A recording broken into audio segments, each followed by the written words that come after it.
All right, hello everybody. Good evening.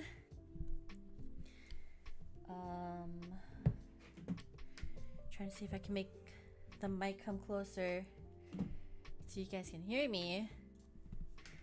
Is that better? Hope so. Good evening, good evening. I hope everyone's having a very good week. I got a lot of stuff done earlier this week. Hello, Patty. How are you? Yeah, I've been working on some videos. So I finished writing the script. Oh, I did research and I wrote script. So now I just gotta record and edit. So hopefully it will be up by maybe mid next week. I'm good. Glad to hear you were able to get some things done. That always feels great. Yeah. Although I do like streaming, I haven't been able to produce a content that I'm happy with. So I'm glad that I'm able to decide that for myself now, to like give myself the first good chunk of the week to get some of that stuff done, and then I'll hang out with everybody else towards the end of the week. Good. It's a good way to end the week, yeah?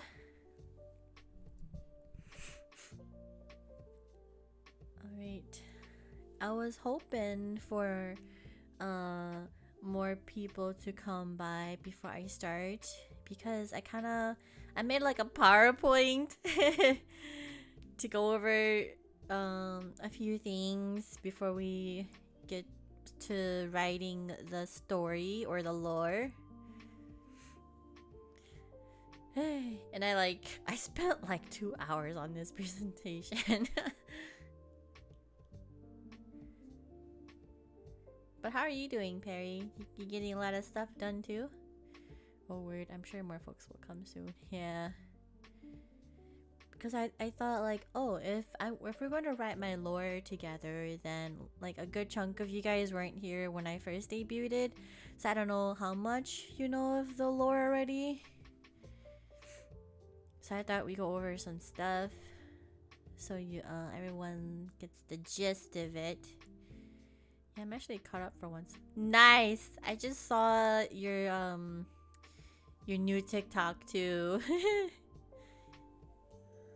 my goodness. And it's getting so cold, which I like. But then I don't want to do anything. I just want to snuggle up.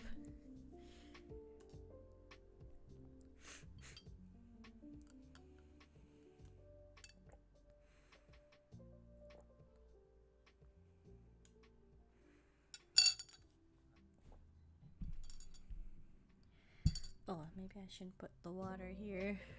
It's dangerous. Yeah, the cold and the early sunset make things rough. Yeah. Hello, Just a Poker Face. Hello. Welcome, welcome. Guess I think I'll wait 3 more minutes and then I'll start with the presentation.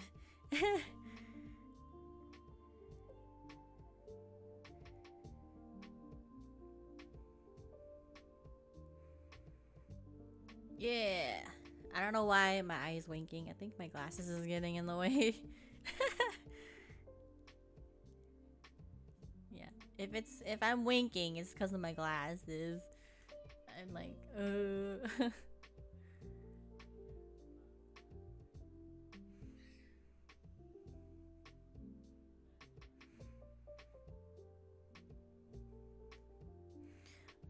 But since while we're waiting, Thanksgiving is next week. Does anybody have any plans? Alright, I only got a few minutes before I head off for class. Oh no! But thanks for stopping by. I hope you have a good class. Hello, Seiryu Hikari channel. Wow, Seiryu. Blue Dragon.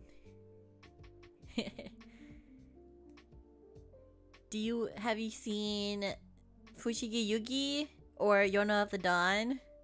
They got a Seiryu in there in both those animes. Just came today. Oh, thank you though. Thank you. I think I'm gonna start in like a minute here with the presentation, and then we'll start with writing my lore, so you guys can help me out. How was your day?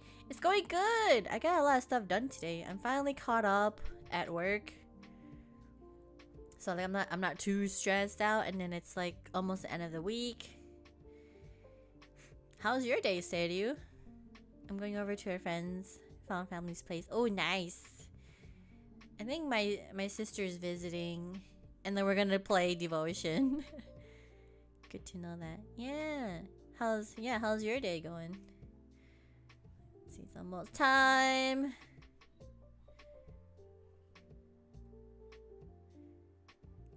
Get my stuff ready. Few minutes again, I'm going to go to work. It's morning, by the way. Oh, okay. I hope you have a safe commute to work and have a good day at work. Thank you for stopping by.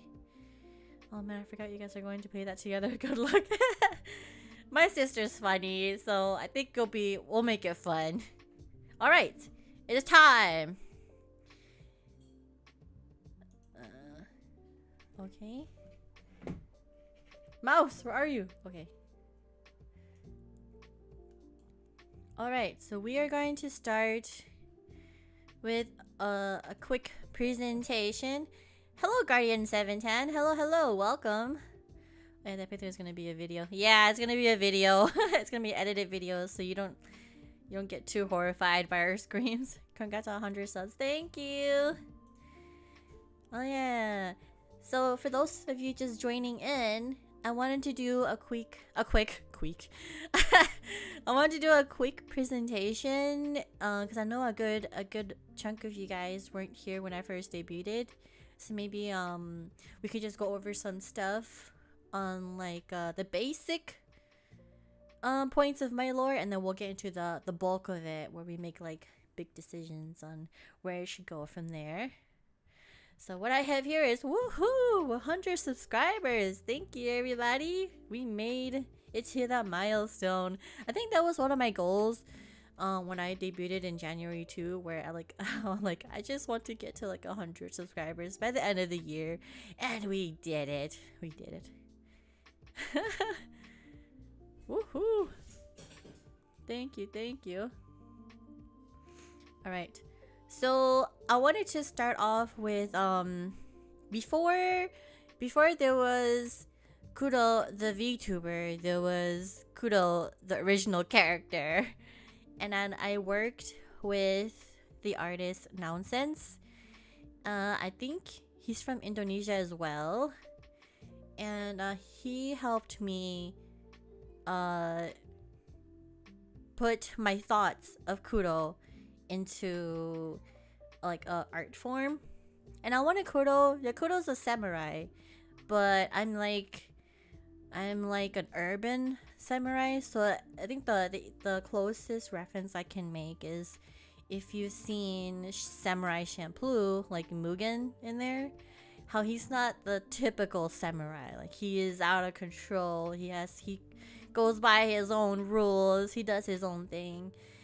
And even the anime itself, it incorporates a lot of like hip hop, and that's what I wanted to depict with my story. Like, I am the urban samurai. I wouldn't say modern, because I think when you say modern, you think of like technology, and we're not quite that. Woohoo! Goal achieved. Yeah, thanks, Betty. I see. It looks good though.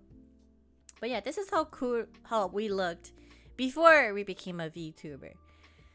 But we still have the books and the wolf mask and the wooden sword as you hold a cell phone. That is the most technically advanced we'll get. Character looks really cool, and also I really need to finish Samurai Champloo. Yeah, Samurai Champloo is a very good anime. It holds a very special place in my heart, because it left a pretty big mark on how I think about life, and like how to tell a story, that kind of thing. A samurai with phone, yeah. We're still a teenager technically. Kuro, the VTuber, is still a teenager. Woohoo, triple digits. Yeah, hello Derek. Hello, hello. Alright, since more of us are here. Okay, so before we go to the next slide, this is only one concept that I came up with for Kuro. And then the next slide, it will be like the second concept that I came up with. But of course, we went with this one. Okay, the next one is this. And it's done by the same illustrator, Nonsense. So for this one, I was thinking more of like an astronaut samurai, kind of. That's why Kuro here is wearing all white. The poofy jacket and like the shiny outfit. But what's the word? The book strap is around the waist instead of like a crossbody kind of thing. But we still have the mask and the sword and like the urban look. You're still a teenager? Yeah, shock. Oh. I will... So Kuro, the VTuber, is still a teenager. Looks like winter gear, like you're going to kick some ass in the snow. Yeah! The winter aesthetic is closely related to our story as well. So I wanted to keep that kind of feel too. But yeah, this was the second draft that I was going with, but of course we ended up going with this one. Astronaut samurai. Seeing that made me think like Arctic Commando Ninja for some reason. It gives flashback to Siphon Filter. I was really going for the macho feel here, but I'm like, nah, let's go for more like an isekai kind of look. Alright, and then working with the same illustrator again, Nonsense, we worked on this little art piece for my short cover that I did when I first debuted. Going for the more comfy vibe with the design. Yeah. I don't know why people think it's a robe. It's not a robe. It's like a poofy jacket because the Getsumei clan is the wolf samurai clan. Looks really cool. Yeah. So this is Kuro in our torii gate in the moon. And I will okay, I guess I'll get more into the moon stuff when we get into writing the lore, but let's get to this presentation. I was thinking of the snow scene from Kill Bill. Oh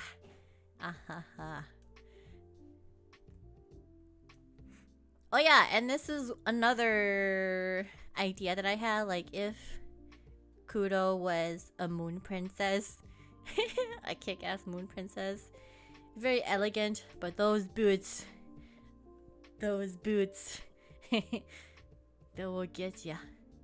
But yeah, if Kuro was a princess on the moon, maybe this is what she would have looked like. Oh, that's cute. Yeah, looks cute, right? I love the dress. There was a reference. It's a designer dress. There was a reference for it. But I can't get it right now. But yeah, this dress is real. Oh yeah, and you saw our thumbnail for this video. I wanted to get some art done of Kuro as more... I would say this is more modern than urban. Like a more modern vibe. Like what if she was like an everyday kind of gal and not quite a samurai? And this was done by KS Cowboy 44. And she does a lot of like K-pop illustrations. So I'm like, let's try it out. And I really like it. If Kuro wasn't a samurai, I guess this is how Kuro would be. Like a kick-ass boss. CEO. Oh yeah, and for can you see my mouse? Yeah, you can see my mouse. So I got this illustration made when Vivienne Westwood died. Vivienne Westwood is like my favorite fashion designer, And I really like her philosophy on life. Like, I read a ton of her biographies. So when she passed last December, I'm like, I want to get this done and have her wear like a bunch of Vivienne Westwood jewelry. So she has the earrings and the necklace and like the finger ring. So that's why this one was created. Kuro boss. Yes. Yeah, I can definitely see the K-pop feel to this. Yeah. But I just wanted to try it out and get some art done. Just so I can use it for like thumbnails and such. It's just for fun. And then, ta-da! We got our model made by the amazing Iwi. So left is without the coat and right is with the coat. And then me and Iwi joked around. We're like, how can my sword be on the outside if the strap is on the inside and the coat is around us? I'm like, I don't know. It's the wonders of being a VTuber, I guess. The comfiest looking coat. Yeah. I'm like, it is what it is. I'll figure it out later. It just needs to be on the outside, because how else can we just grab it and start like fighting if it's on the inside? It is what it is. Don't think too hard on it. But we kept the sneakers and the what do you call those? Track pants or sweatpants and the crop top and the comfy coat. Magnets. True. Moon and cloud magic makes anything possible. Yes. Just don't think too much about it logistically, please. Because I still have to figure out like, how is this gonna work? Oh yeah, and then I got a painting done for Kuro when I was first created as well, and this one is by Enerjax. I would say she's a local painter. I really liked her style because she drew a lot of like samurai girls or like warrior girls. So I'm like, all right, I need you to like do me a painting, please. So I have this painting shipped to me. It's one of a kind, everybody, and it's hanging in my room. Yeah, and I asked her to add hydrangeas flowers because that's my second favorite flower next to cherry blossoms. Exactly, the rule of cool. It's like Devil May Cry. If it looks cool, then don't question it. Yes, please don't question it. Just let it be. But yeah, this is a real painting, you guys. One of a kind. I love it. And I don't know if you guys know about my what's it called? My I wouldn't want to say fans, but like my chat. I call my chat kumomis. It's a combination of giyomi, which means cute person in Korean, and what was the other one? Kumo? Kumo means cloud in Japanese. I think that was what I was going for. Kumomis? Yeah. Cloud, cute person. But I wanted you guys to be like a teru teru bozu. If you don't know what these are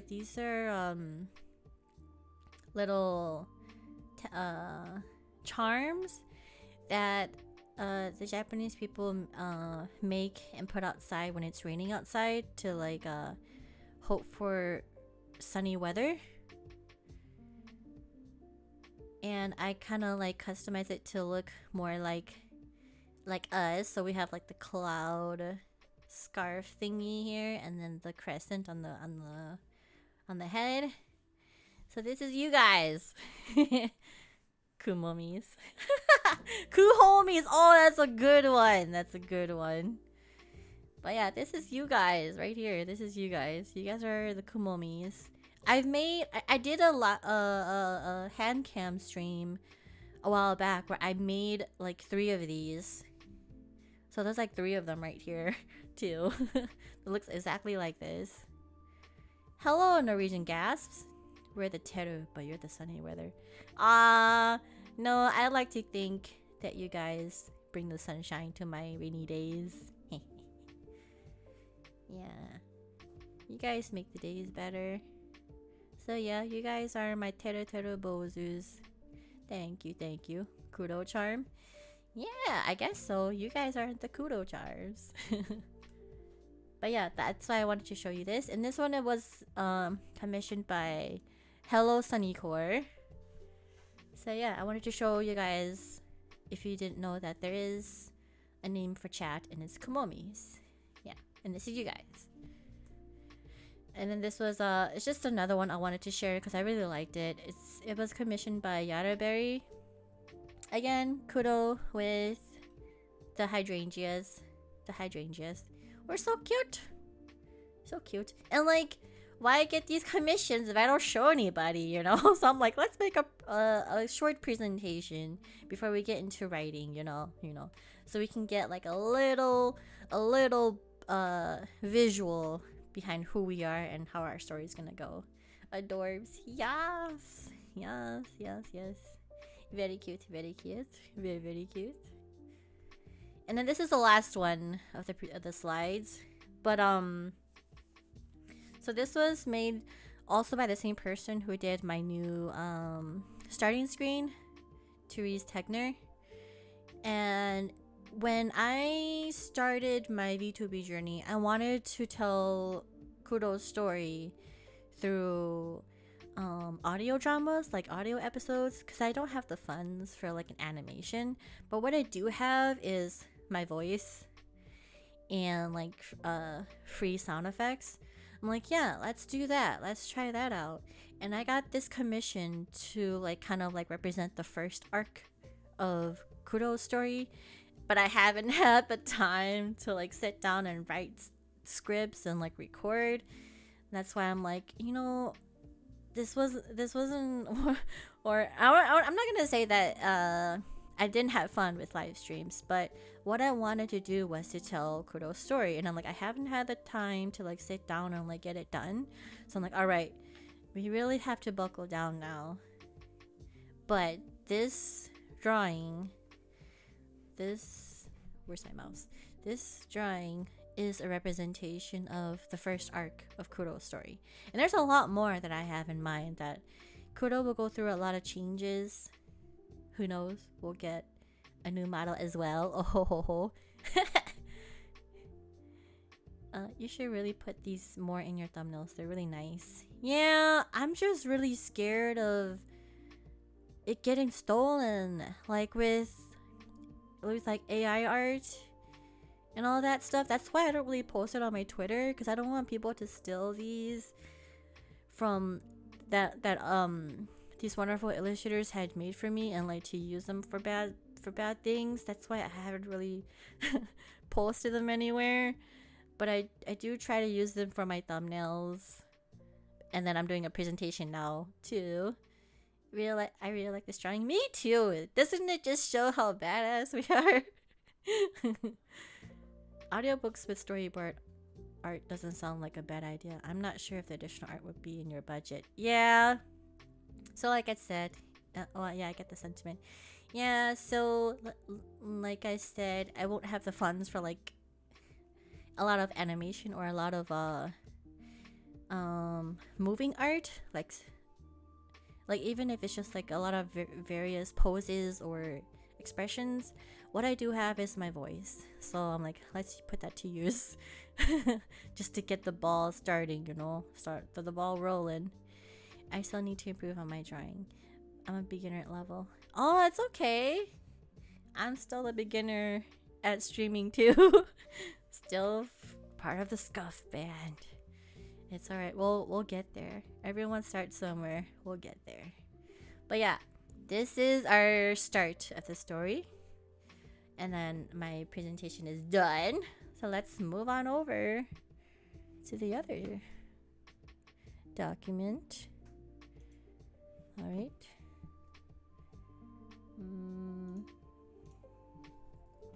Alright. Kuro Getsumei lore. Yeah, don't worry about it, it's a process. Yeah. I'm just glad that I have everyone here with me now, because like I said, when I first started, like literally my first few streams, it was just me talking to myself. And then some of my friends and family would stop by for like a few minutes, but then it was mostly just me talking to myself. So I'm like, how do I feed off of this? But now that everyone's here, I'm like, yeah, let's flesh out Kuro's story together. And I think I mentioned before that I wasn't sure if it should be like dark and edgy or comical and lighthearted. So what I thought about with comical and lighthearted is, have you guys seen Kill la Kill? Like that show, that anime is, yeah, it's serious, but the way they went about it was still very funny and not so serious. So I'm like, yeah, you get it. Like, should it be like that, where it's kind of serious but it's funny? Pla? Or should I just go straight the dark and edgy route, where it's like, yeah, we're dark and we're aggressive, no mercy. It's a fun show. Yeah. Because if we were gonna go the comical and lighthearted route, I guess let's start with the basic first. So Kuro, besides it meaning black, it could also mean like ninth son. So Kuro has let's see, 8 older brothers. All right, Kuro has 8 older brothers, and I have still to like flesh them out as well. I had to find like fitting names and their backstories. It's a trigger core. The trigger core. No mercy. Hello, divine reasons. Hello. Oh, I missed your earlier one. Sorry, but hello, welcome. Depends on the context. Edgy with some comedy or comical with dark subtext. Yeah, so that's why we're all here today, to figure that out. Yeah, so Kuro has 8 older brothers, and I was thinking that she was gonna go on a journey with 1 or 2 of them.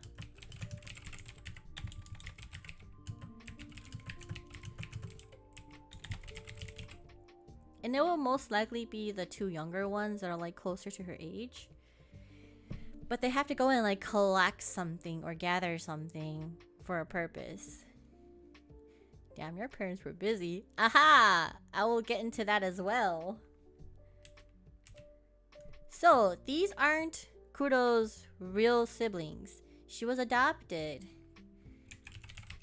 Kuro was adopted. And like, remember what I said earlier about Kuro being a moon princess? She technically is. Moon princess. How should I phrase this? Moon princess brought to Earth. What the caps is on for protection. So she has to be like hidden. To be hidden. So she was brought to the Getsumei clan, the Wolf Samurai clan, to blend in. But of course, how can we blend in when we have white hair and our family has black hair, right?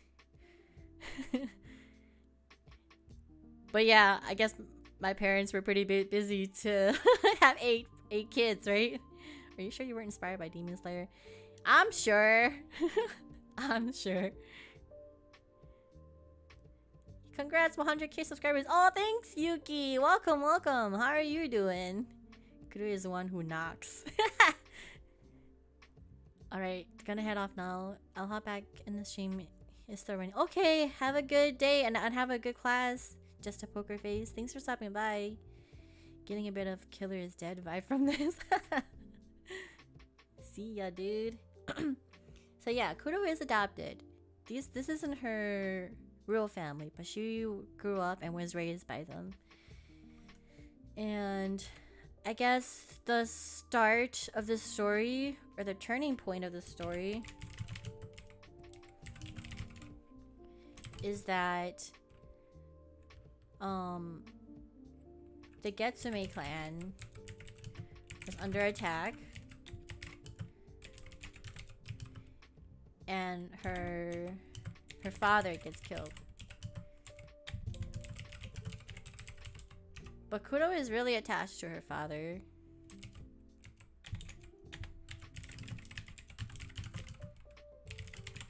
Because remember, he has 8 sons, and he always wanted a daughter. So I guess he'll take an adopted daughter as a blessing from the gods, you know? He took it as a blessing from the gods. So he took me in, raised me as his own, learned the ways of the Getsumei clan. And the father has this very special sword where it houses the family, how should I say it? Family god or something? I wouldn't want to say spirit. Houses family god. And this god can take many forms depending on the owner of the sword.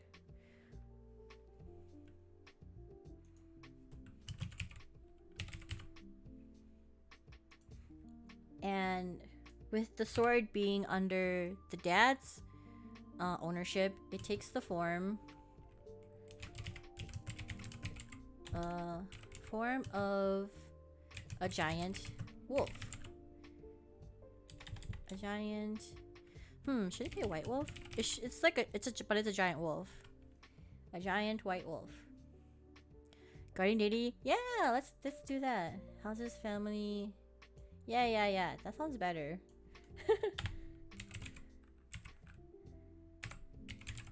Guardian deity, and it takes the form of a giant wolf. But when her father passed, like he died in the arms of Kuro, trying to protect her, and then she took over the ownership of the sword, and her deity form,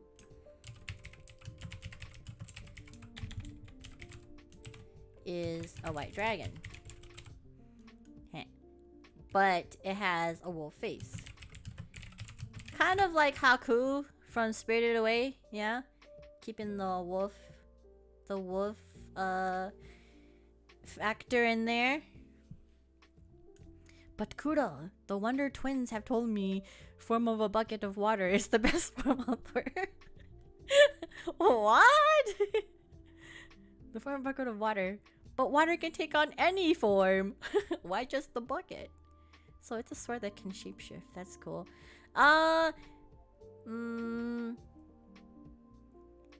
It's a sword that the deity can come out of. You know, and I don't know if they can like fight with you, but you know those anime scenes where they're using the sword and then like a deity comes out and it kind of like it looks like it's fighting, but it's just you wielding the power, and then the deity form would be like, yeah, moving around the sword and whatnot, but it's not really taking that form or summoning a deity. Yeah, like a stand. Somewhat. Oh, I just thought of something. What if your hair was originally black but turned white after taking the sword? Ah, so that's another thing that I thought of. But it's for like a later arc, like maybe arc 2, where Kuro had to disguise her hair, so she had to dye it black.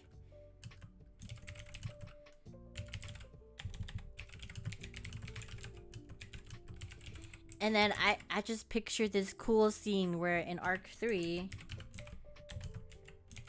she has like a duotone hair. Like the bottom half is the dyed black hair, and then the top is like her natural white hair coming in, and that would look so cool.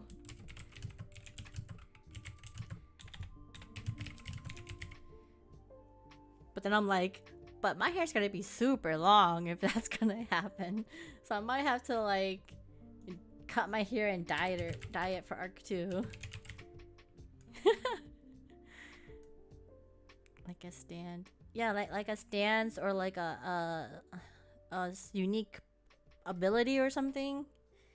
Because anyone who wields it will have a different ability. So that determines what kind of deity form it takes on, kind of thing.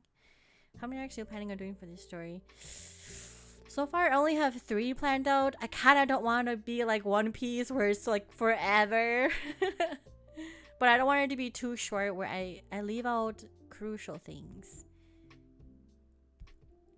I don't know if I should tell you guys now. There's like a major plot twist as well. Maybe I'll tell you guys. Yeah. It kind of goes into effect in arc 2. So, oh yeah, I completely understand. I don't want my stories to be super long. Yeah. And it might just be like 8 audio episodes per arc or something. I don't want it to be too long. I don't want it to be too dragged out. And that's the thing where I was talking about Kill la Kill, how they didn't focus too much on world building. You kind of get a sense of how that world was as you go on each episode. Because I don't want to spend too much on world building. I want to focus more on the characters and the story. Actually, I like mine to be somewhat quick. Yeah, but not too quick. But yeah, in arc 2, when Kuro dyes her hair black and gets it cut, we find out she has a twin sister.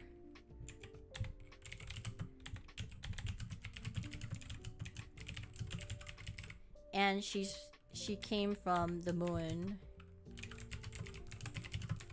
to look for Kuro. And it's not on like good terms either. I know, but I have to tell it to get the gist out on like why it is the way it is, so you guys can help me out. And I guess Kuro, you've seen my streams, right? You know how my personality is. We're pretty like we're pretty chill. We're pretty understanding. But Kuro's twin sister, I think I named her, what was it? Think not remembering. I think it's like, but I know her last name is like Mochizuki, something like that. Oh, it's Rui.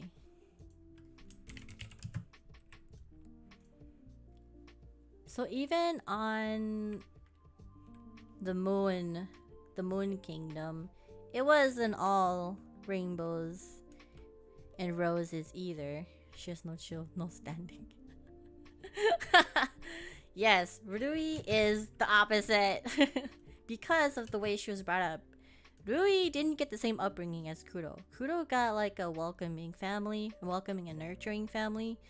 Rui was raised in would you say, how do you call like jail? Back in like the medieval times. What is that term? Like she was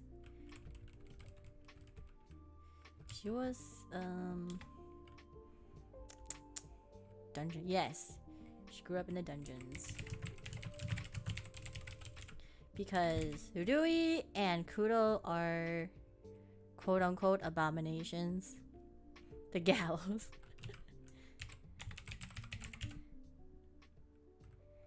Not in the gallows. So yeah, Rui is the spicy one. He can make delicious things. Can you now? But yeah, Rui comes and like find her and be like, what do you think this is? Why are you all so happy and stuff? Aren't you supposed to be angry like me?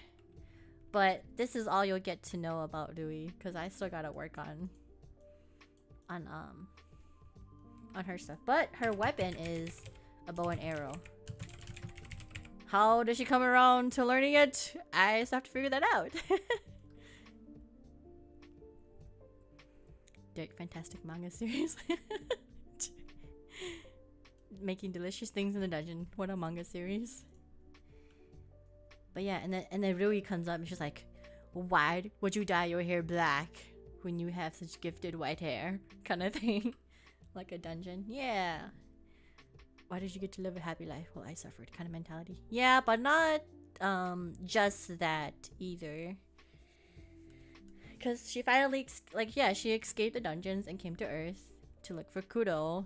And be like, we gotta do something about what's going on the moon.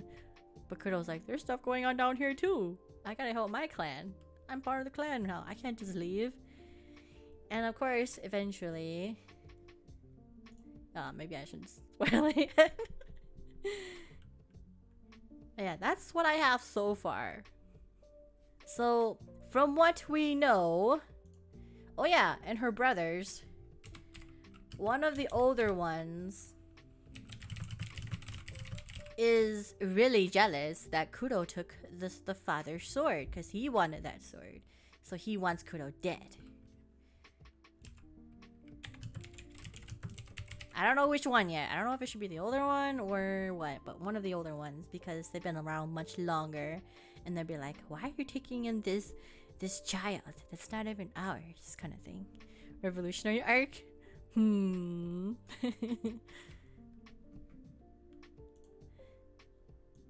But yeah, I might have to ask Kai more on like, so how should these battles go? Because I know nothing. So I'll have to ask him about how I should write those out. I just know a lot more character design and like internal struggles, like how each character goes about it, and like character development. But when it comes to battle strategy, I have no idea. That's where Kai comes in. And who knows, maybe there's a cult in here too that I could ask Varric. But yeah, from what we know, should this be dark and edgy, or comical and lighthearted? Like Kill la Kill. Because I don't want to do too much world building. And I don't want this to be too long, but not too short. Yes. This is new. Hello, Aiden Garcia. Hello. Yeah, we're writing my lore for my 100 subs celebration. I love battles. Yeah, that's why I'm gonna come to you. I'm like, how should this battle go? Let me know. Because I have no idea. But I do have this cool attack scene in my head with Kuro and Rui. Where Rui... So Rui's bow and arrow is not the typical bow and arrow. She has, like... She was kept in a dungeon, so she has these chain-looking things around her wrist that doubles as using her, I would say like chi or something, or like energy to form arrows. And so she would like put the two bracelets together and like pull out an arrow or something from her energy. And that's how she shoots her arrow. So I had this really cool attack scene where she was caught by someone, or like by the enemy, and her hands were chained. We gave her more chains, so she can't use it. But she also has ankle chains, and then nobody seems to know that you can do... Like, there are people who can shoot a bow with their feet, you know? So she does that because they're like, oh, let's just shackle her arms and not her feet. So she shoots an arrow with her feet. And then she screams at Kuro to add her, I don't know, sword thrust power into it to shoot at a certain enemy. I don't know yet, but that's what I have in mind.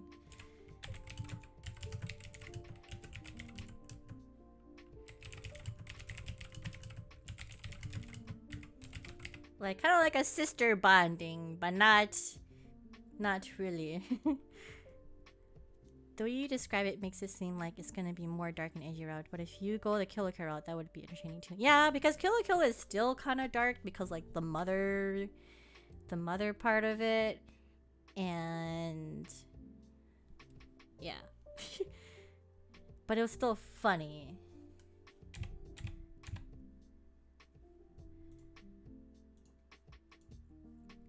Nice sounding characters, very creative. Yeah, thank you. Magical fetishes, poggers.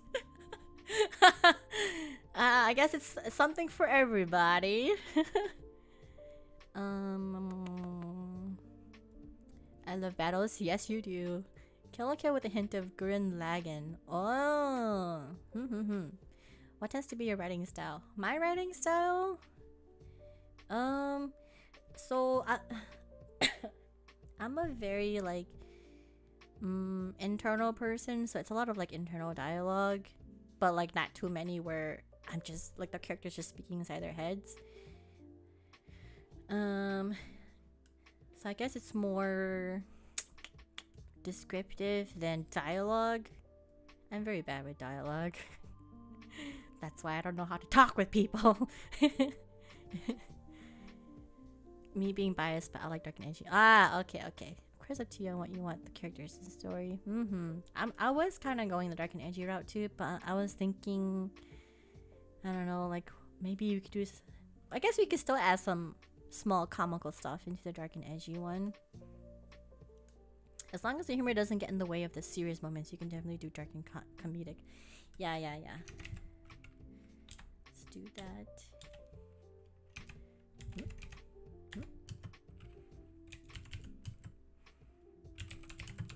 Comedic relief. I don't know if, like, have you guys noticed that in a lot of shows there's like that one character that's the comedic relief? Should we just do that, or is that too much? Like, it's become too much of a trope now that it's like, this guy is only for this.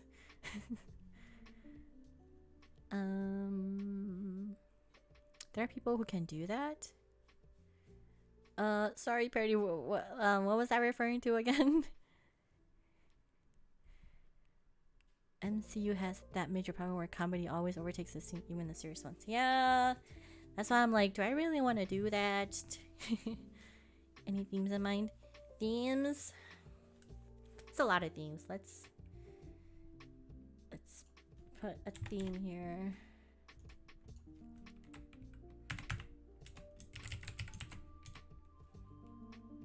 Because there's like a really personal theme that I think I shared once or twice with chat.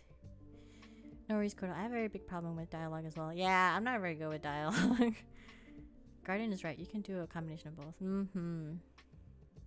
Yeah, we'll just have to keep the comedic stuff in check. Tropes are fine. Cliches are not. I'm gonna write that down. Tropes are fine. Cliches are not. Yes. Now, comedic relief is usually a side character. Yeah, I was thinking the comedic relief would be one of the brothers that she's gonna go on a journey with.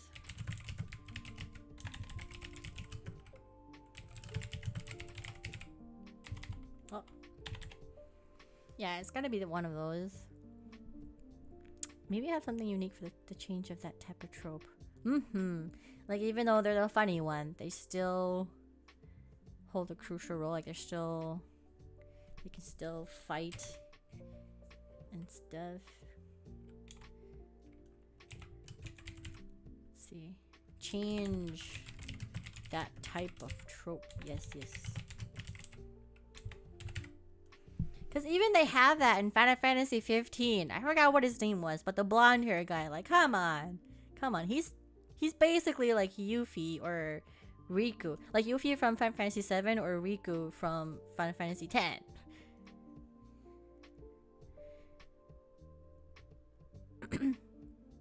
Agree with Kai. It's fine as long as they're side character. When everyone is the comedic relief, that's where it can be a big problem. Yes, yes. If you go the dark route, then adding comedic relief character would add levity after serious moments. Yes, yes. Gotta have that comedic touch. I was referencing the whole shooting arrows with your feet thing. Ah! Yes, yes. Yeah, there are people who can shoot bows and arrows with their feet. I've seen it. I'm like, yep, Udui is gonna do that.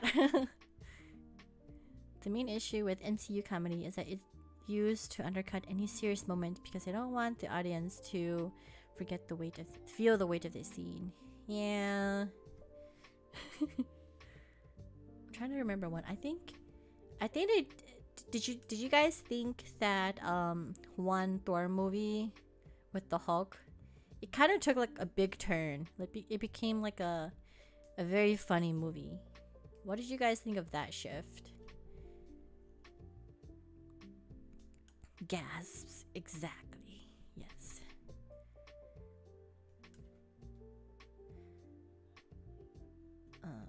What was I gonna go with?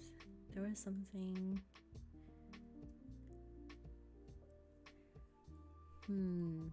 There was something that I was gonna add. Oh, the themes. Yes. Once we talk about the Thor and the Hulk movie, we'll go on to the themes because it gets quite heavy.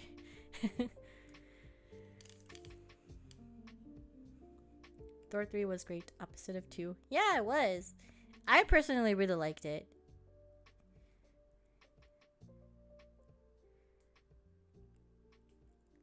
And then the comedic aspect for Thor kind of carried over to, I haven't seen it yet, but the Guardians of the Galaxy one where Thor joins the group. Would they be thematic themes?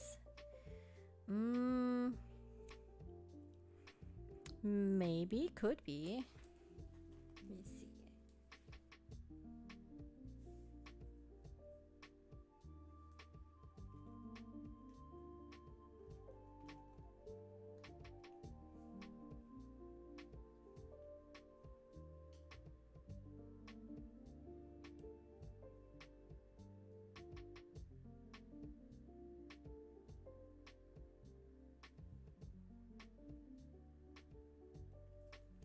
Because it could fall into that. Could. I imagine that the biggest theme of the story is family. It's one of the biggest ones, yeah. I think Sokka from Avatar is a good example of a good comedic relief character. Yeah, he was funny, but he found his own way. He can still put up a fight and doesn't distract from the main narrative from the show. Yeah, and he found his own way. That's what I liked about him at the end. Like, yeah, he can't waterbend, but he's really creative. He worked with his surroundings to defeat the enemy. That was nice. I still like their one. No one talks about their one. Their one is so long ago. Mako is comedic character done right, in my opinion, since she doesn't detract from the moment and only serves reinforce the narrative. Mako, is that from Korra?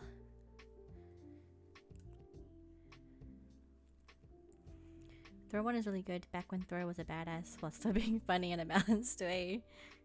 Oh man, it's been so long, I don't remember Thor 1. Sokka gets one of the best episodes of Avatar with his training with the Swordmaster guy. Yes, I agree.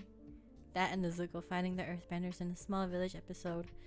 Is that the one where he saved the boy? But then they found out he was a firebender, so they're like, leave! Kill or Kill! Yes! Kill or Kill is so good. I laughed a lot and I even cried at the end.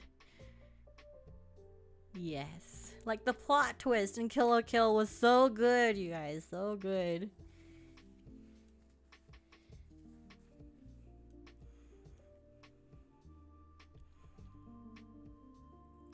Mako is... Oh, hold on. Let me look that up.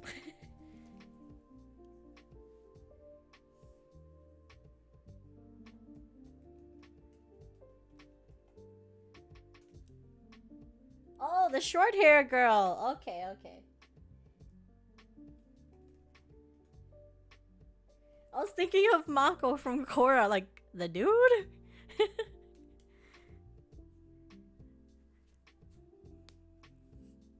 Cause I'm like, Mako wasn't the comedic one, it was his brother.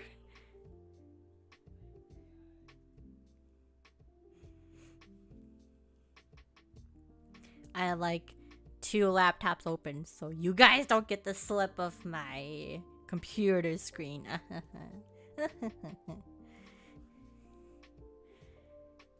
I agree 100%. Both episodes were so good. Yes. Alright. Let's go into the themes. So, one of the themes... how should I say...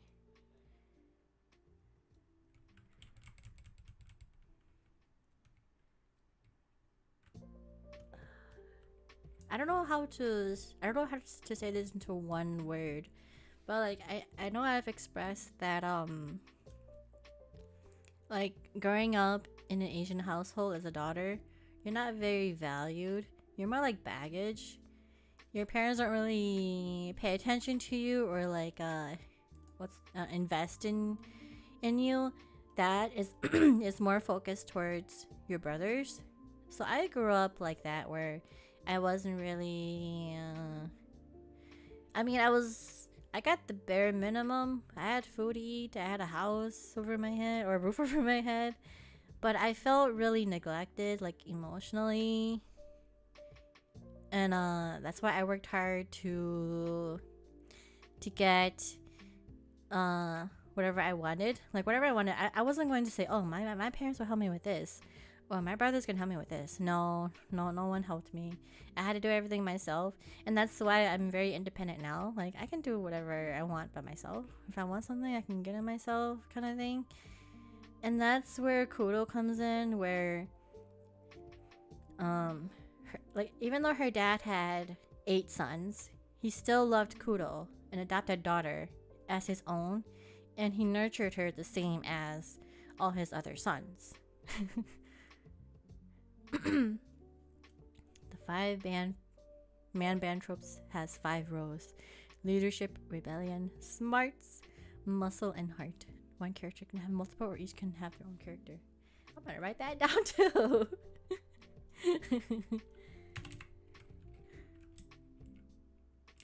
5. Thank you, autocorrect. Wow, what is this?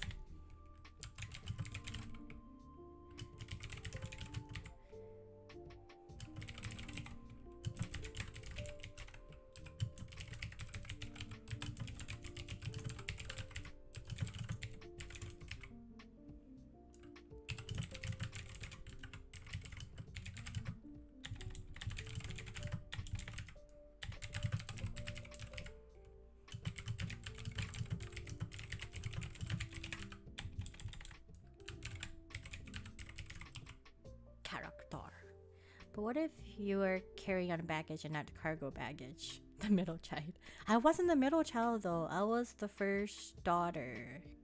I have an older brother, and he got most of the attention. I got the scraps. Oh yeah, and I guess it's kind of like the middle child syndrome, because my younger sibling got away with a lot of stuff that I couldn't have. They all got to play instruments, and I wanted to play an instrument, but no. I was the neglect and the guinea pig at the same time. That's why I grew up really quiet. Like, what's the point of voicing my opinion when no one cares, kind of thing. And ended up in a bit of a reverse situation. Did you get all the attention, Derek? Did you get all the attention? Let's see, so value in a daughter.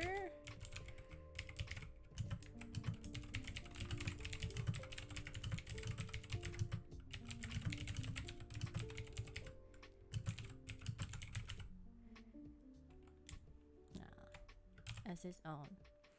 And like Kuro was able to take the Getsumei family sword when her brothers couldn't. So that's gotta like create some kind of tension between the older brothers, you know? You can't even see it. What the heck? Let's create there. Value in a daughter.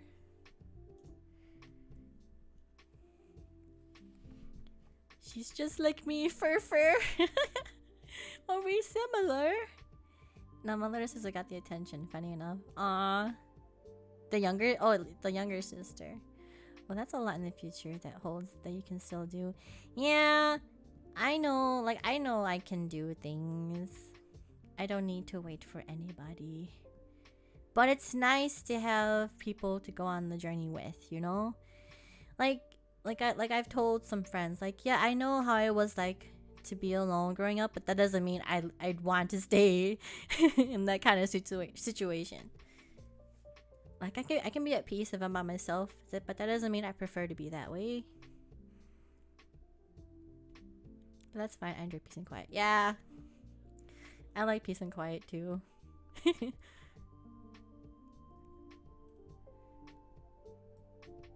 And then, oh, let's see. Other themes. I have all these in my head and I just can't remember.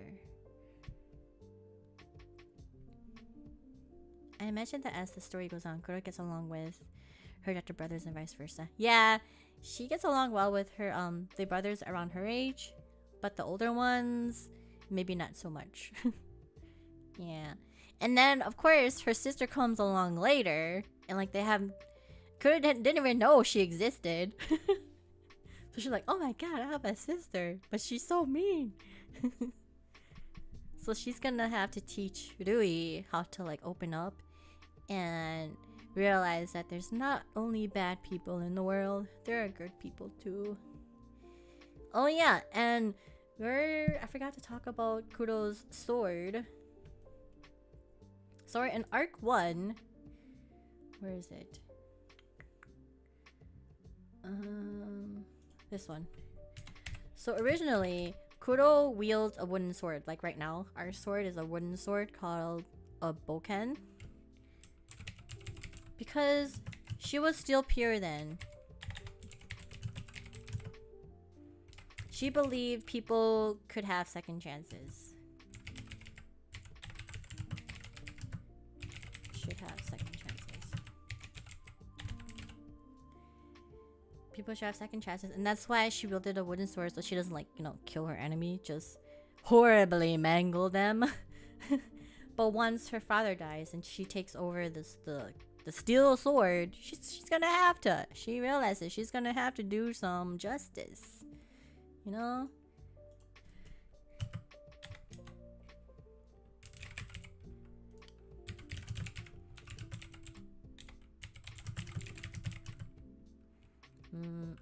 Afflict justice. Like, she's gonna have to kill. So that's her character development. And of course it will have to be towards the end of Arc 1 where this all happens. So yeah.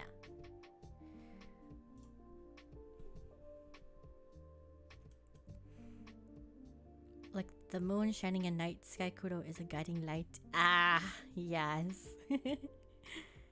I'm seeing a lot of things of belonging. Yeah, like you don't have to belong to just one place. Like, oh yeah, and that's the other thing. Okay. So this is a personal one too, the belonging thing. So I'm Hmong, but we don't have our own country. So I'm Hmong, but I was born in Thailand, but I grew up in the US. And a friend asked me once, like, what do you identify as? Do you identify as just Asian or Asian American? And I'm like, I don't know, like I wasn't born here, so I can't say I'm American. I'm like I can just say I'm American. I'm Asian American because I wasn't born here. And I can't say I'm Thai either because I'm not Thai. I was just born in the country. So when she asked me that question, I'm like, oh my gosh, I don't know. I don't know where I belong. Like, and even when I went to school, like I lived in the bad part of town, okay? But I went to school in the suburbs. So there was also that difference there where I couldn't relate to my peers because I have to take a long commute to school. Like my commute to school was like 45 minutes. To and another 45 minutes back. Whereas my peers, they could be home in like 5 minutes. And and my mom had like a daycare that she ran. So right when I got home, I couldn't like hang out with friends or do homework. I had to help with the daycare. And then later at like 7, I could start doing homework and study. But then I have to be in bed by midnight. Like, what the heck? Like, mom and dad, I don't understand. So it was a lot of like, where do I belong? Like, I don't belong. I don't feel like I belong anywhere. Kind of thing. So yes, Soteris. There is a lot of themes of belonging. Like, Kuro was born on the moon, but she was an abomination. So she was adopted to live and grow up on Earth. But her brothers, some of her brothers don't like her. So it's a lot of stuff like that. Is this the lore? It's my life experiences that influences the lore. Like, that's why Kuro was created. I'm like, I'm very that kind of person where I don't like to tell my life experiences directly because I don't like to talk about myself. Except now, why are you guys doing this to me? Why are you guys letting me talk about myself? So I wanted to tell Kuro's story. Well, I wanted to tell my story through Kuro. Yeah, so indirectly, kind of thing. That's why Kuro was created. And because I wanted to play video games online and I wanted some animosity. I feel that I lived an hour from my school, so I couldn't hang out with friends that much after school. Yeah, I could only hang out Fridays or weekends. Thank God for online games. I didn't have like I said before, my brothers hogged all the game consoles. I couldn't play it. So I couldn't even play online games. And we had one computer with dial-up, you guys. So we had to switch every hour between all of us siblings, okay? It's not possible to play games with friends online. Having no proper roots and having to create your own. OMG, I feel that so much. Yep. So this is a story of belonging.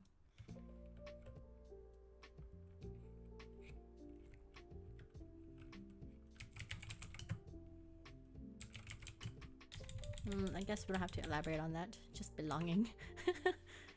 Dial-up is just a curse. It is what it is. My dad worked second shift, so we couldn't use the computer until he left for work. Because he always wanted the phone available when he's home. The only got one computer is pretty related though. Yeah, we only had one, and it's those chunky computers too. Like when it starts up, it feels like a rocket is gonna shoot up somewhere. Ah, dial-up. Ah, yes, dial-up.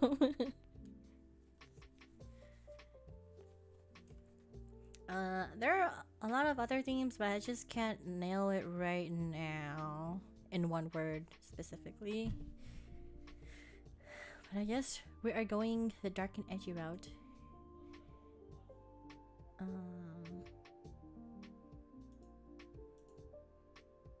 How do I... Is there not a strike through? I guess not.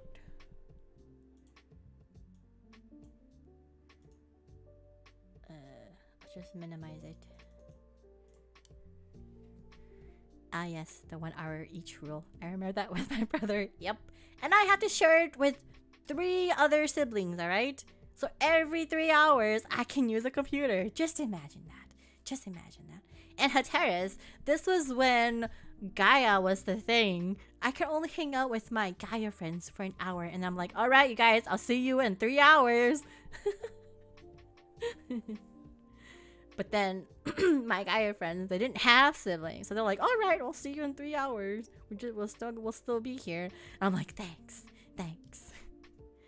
It's okay, Kuro. Ironically, I don't focus too much on the things. I just realize them as I spent more time on them. Yeah. And again, Kuro's story is very much like my story, but through Kuro's lenses. Yeah. So it's not a straight, indirect telling of how I felt growing up. Yeah, it's more indirect with Kuro's experience.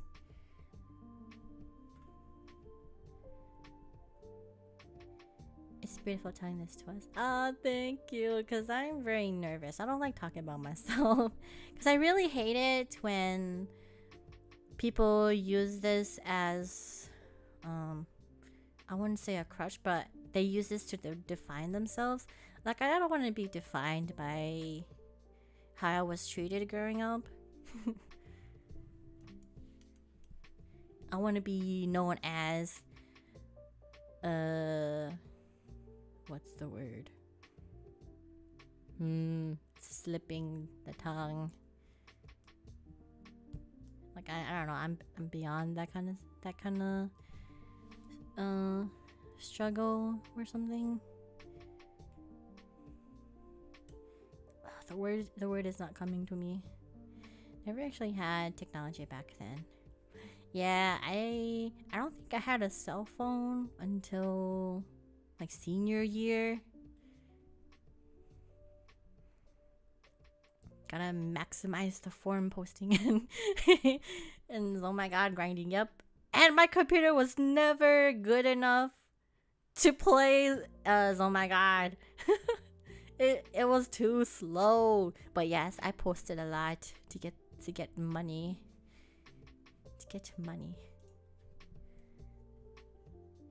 What genre of music do you usually like to listen to while working on this story? I can give suggestions if it helps. Oh, that'd be nice. Since this is more like a journey thing,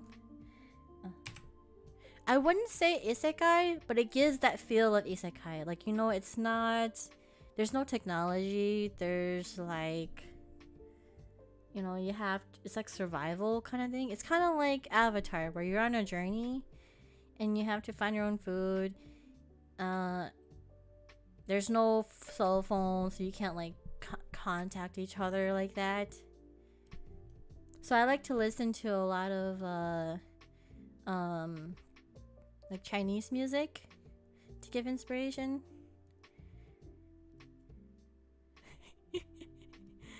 Spam donate for better PC.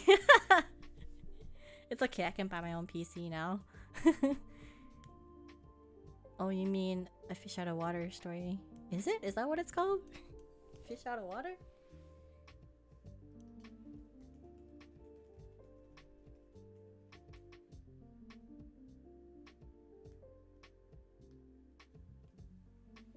Kind of. Just that there's no technology. Survival animes. Yeah, it's kind of like isekais, but it's not really. So set in medieval or something. Yeah. I don't know what you call that. Like, yeah, where you have to like fend for yourself. There's like demons around.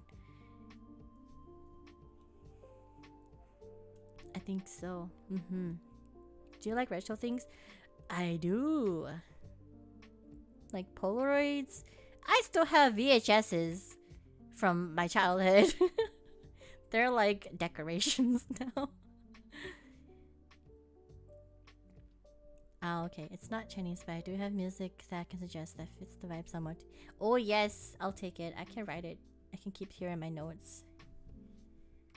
Music. Suggestions.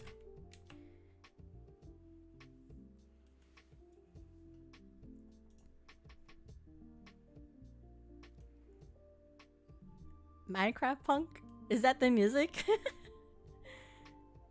Yo, I still have a lot of the old 90s Disney movies on VHS. I still have the Sailor Moon VHSs and the Studio Ghibli VHSs, bro. I still have the Kiki one with the original dub, where they have like the English songs in there instead of the Japanese ones that they have now on HBO.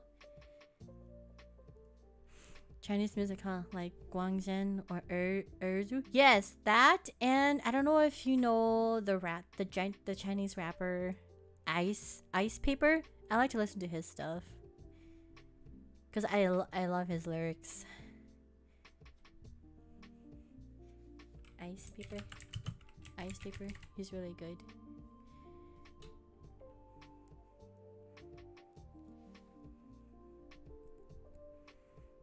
So is Minecraft punk the music suggestion, Hiteris? Never heard of him. I do know. Oh yeah, I like J-Cho too.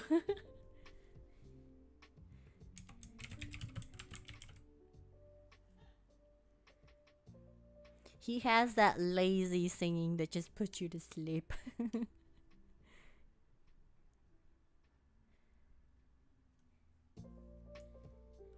And I don't know if you know Lay from EXO. I really like his aesthetic, like the way he writes the songs that he writes and how he directs his music videos. Very good.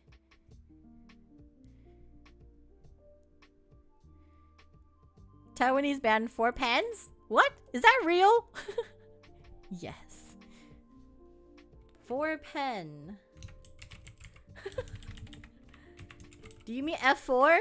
Does anyone here know F4? 4 Pens.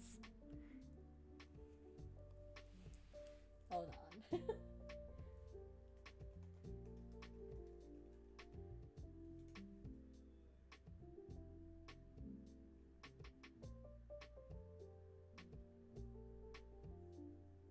Oh yeah, I'll have to check them out later. Do you mean F4? I know them too! F4 was my grade sheet in high school. What? Hello, Starboy. Hello. F4, what? Grade sheet? Like 4 Fs? You mean 4 Fs? I know F4, bro. Yo, that brings me back. I was just karaokeing their song the other day. I don't know Chinese, you guys, but if I listen to a song enough, I know what to I know the words. I don't know what I'm saying, but I know the words. Summer Tragedy by 4 Pens is a great song. Okay. Summer Tragedies.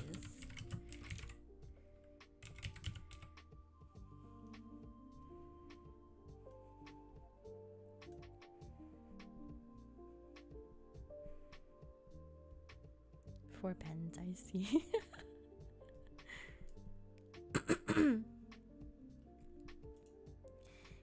Alright, you guys, have you seen the Netflix show Blue Eye Samurai yet? Because that has greatly inspired me for Kudo Story as well.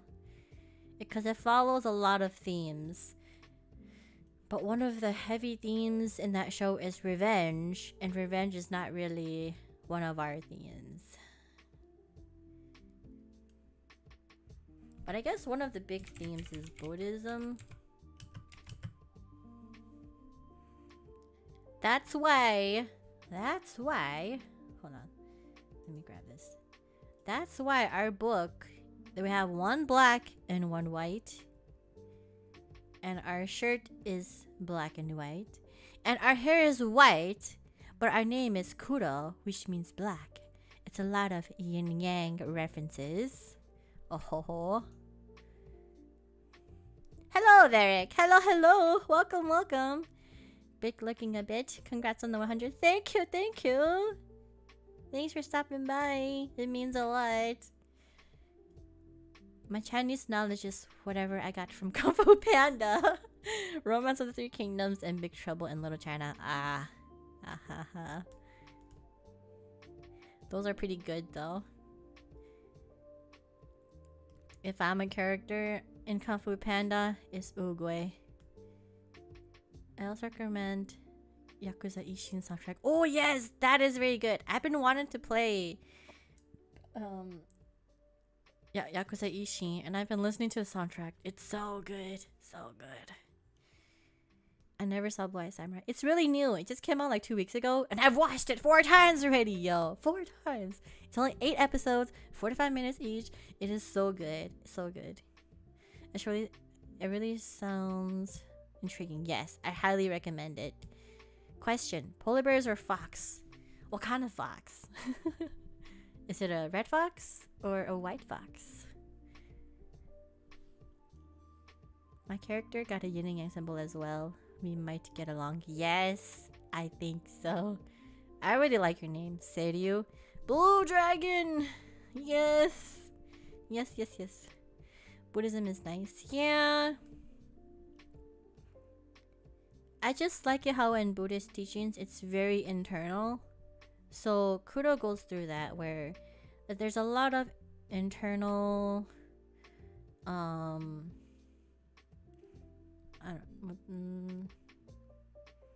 internal struggles, and she reflects internally because she doesn't like to be a nuisance a lot. So there's a lot of Buddhism themes in here as well. Snow fox. I wouldn't have to say snow fox. I love polar bears too, but I gotta stay with the snow fox. Hey Vedic. Hey guys. Oh yeah, since the two brothers are here, please come check out our collab tomorrow. We're going to play the Scott Pilgrim game because the Scott Pilgrim animated series is releasing on Netflix. Yo, who doesn't like Scott Pilgrim? The white ones. Yes, I love the little white foxes. I see you like to be related spiritually. Yeah. Because that's how I deal with a lot of my struggles as well. I like to internalize a lot of things.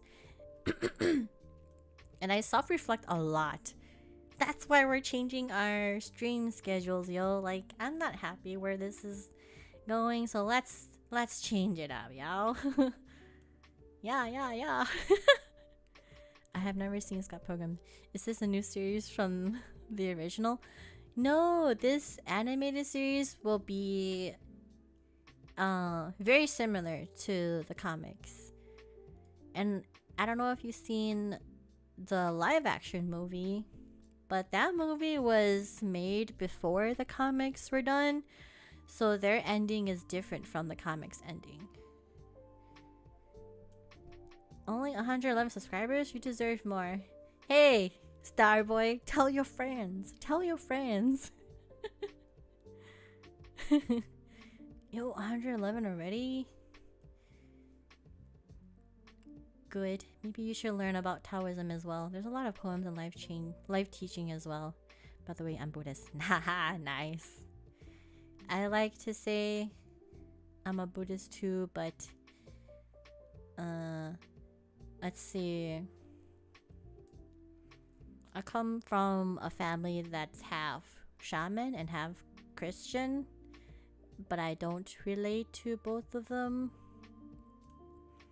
I think Buddhist is for me, but I don't think I can tell them yet. But yeah, I like Taoism too. My favorite Digimon is Renamon because of Taoism, bro. Digimon is better than Pokemon. I said it. Come for me, yo. Let's go. It's just the animated adaptation of the comic, isn't it? Yeah, so it's more what's the wording? Like, it's like Fullmetal Alchemist and Fullmetal Alchemist Brotherhood. This is the Fullmetal Alchemist Brotherhood of Scott Pilgrim. Director of the anime is Masaki Yuasa of Ping Pong and Tatami Galaxy fame. Ooh, it's gonna be good. And I heard the band that made the the songs for the live action movie, they disbanded, but they came back just to make new music for this show, for the animated series. So it's gonna be good. And it's the same cast, so it's gonna be great. It's okay. Just learn the teachings and morals. Yeah. Yep. Because that is 100% agree. Yep. Because like I said, that's how I deal with a lot of my stress and my struggles. They're all internal. So Buddhist and Taoist teachings really helps me align things and help me understand more about myself and how I react.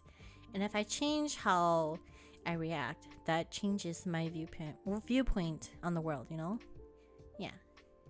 That's why I said you shouldn't use your struggles from your adolescent years like as an excuse for your adult life. Like, you should do better. Don't use that as a crutch. You can do better. So if you change your way of thinking, it changes your viewpoint on life. 100% agree on like Digimon. Digimon, digital monsters, yes. How about Palmon? Paimon? Paimon. Is that the clown? Paimon. Oh! Is that from Genshin Impact? Or is that a Digimon? Alright, so Paimon is the clown. Alright, I was right. And I don't like clowns.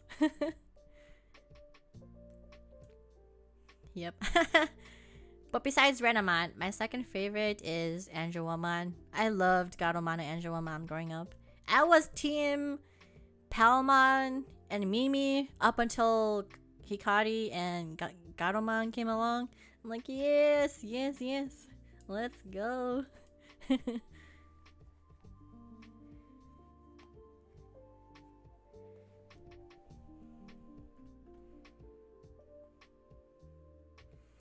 Yeah, if I mentioned Blue Eye Samurai because that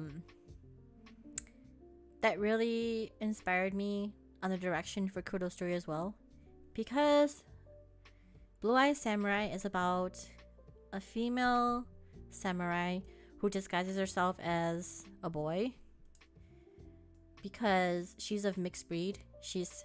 Her dad is Caucasian and her mom is Japanese, but the way she was conceived was not consensual, and it was out of hate. So after her mom was killed, she was on a revenge quest to kill the 4 white men who came into Japan smuggling, opium, flesh, and guns. So she wanted to get rid of those guys. So that's the main story of Blue Eye Samurai. But I just love the storytelling, and Mizu is the name of the main character. I just love her. I feel like I relate a lot. Strangely enough, Paimon is also the name of one of the kings of hell. Oh, is it now? Interesting. Theme? I don't know. It reminds me kind of Cybercore, but no, it's something else. Really? I can't remember. Theme for Nani? Yeah, Blue Eyes. I highly recommend Blue Eye Samurai. And a lot of the fight scenes were done by like real people, like professionals. So those fight scenes were filmed by the professionals and then given to the animators to mimic. So those fight scenes are like, it's possible. It's so cool. Oh, and there's one song by Metallica used in the show. Veric, did I pique your interest? What was it?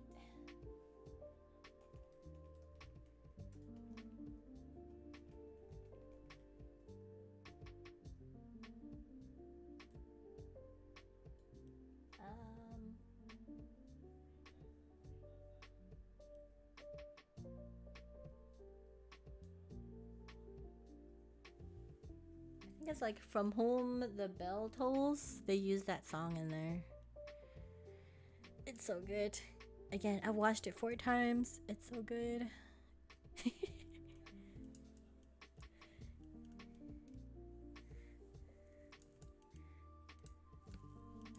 But I think we have the groundwork for the story of Kuro.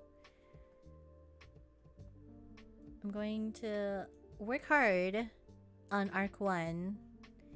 I think I said maybe 8 or 9 audio episodes per arc. So far there will be 3 arcs. Maybe just 4 max, because I don't want it to go too long. But in addition to writing the scripts and like voice acting it, I have to do more research on like making sound effects and creating my own sounds.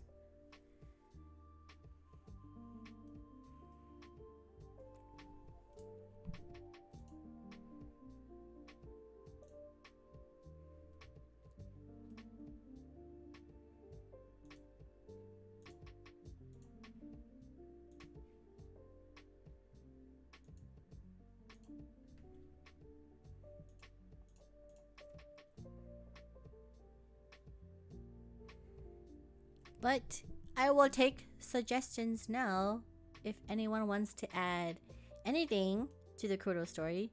Any characters, any specific events or dialogue that you would like included. I'll take suggestions so I can add something that you might want in one of the dialogues. I will take that now.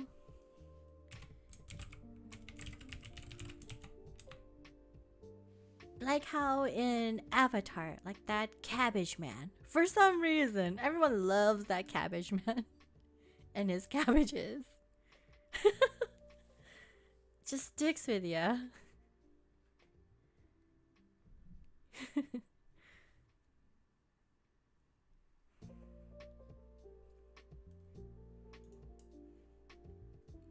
Maybe adding a mascot?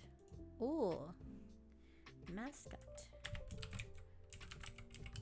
Should it be like a spirit or an animal? Oh, spirit wolf, yes. Spirit wolf or similar. When Kuro is about to defeat the final boss and she says, "It's Kuro, I guess, time." Would go hard. I guess time? Oh, I need to put these as bullet points.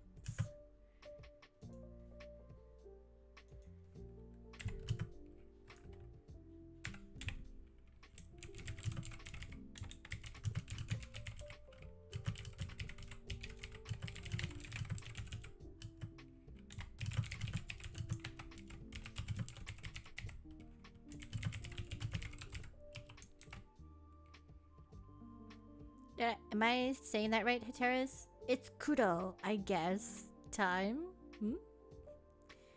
He did go off and build a cabbage empire. Yes! Yes, all the cabbages. Arms dealer character? Ooh. Arms dealer character.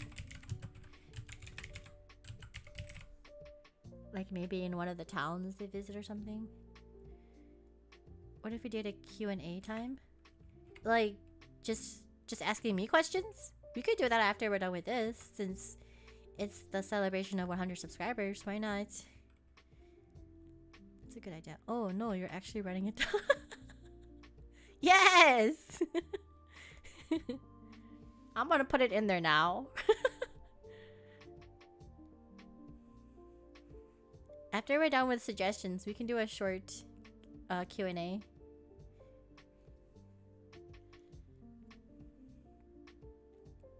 Get to know each other better.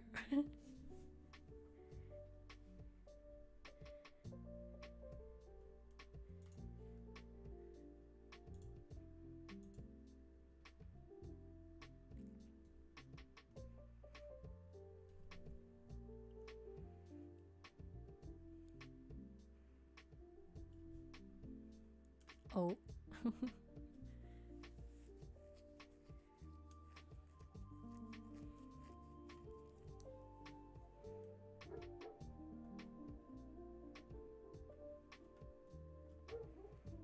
Hiya. Hiya. Niece and nephew want to know Kuro better. Good, good. Uncle Roger. Hiya. Niece and nephew want to know Kuro better. Good, good.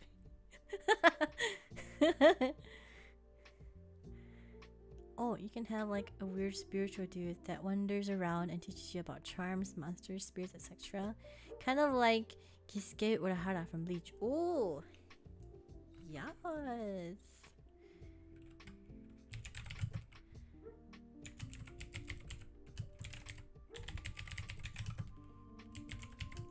Weird spiritual dude.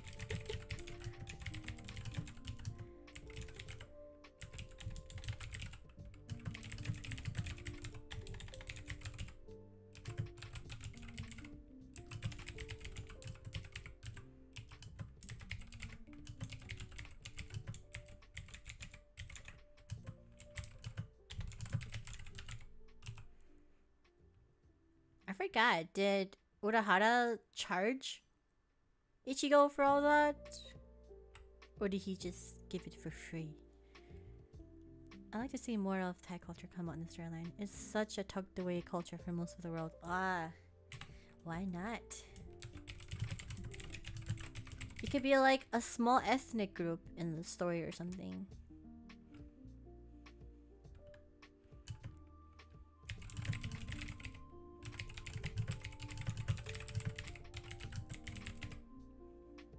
A guide sounds perfect. Kai. A guide. A guide.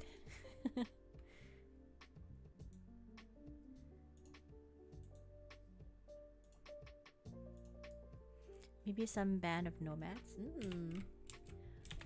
Band of nomads.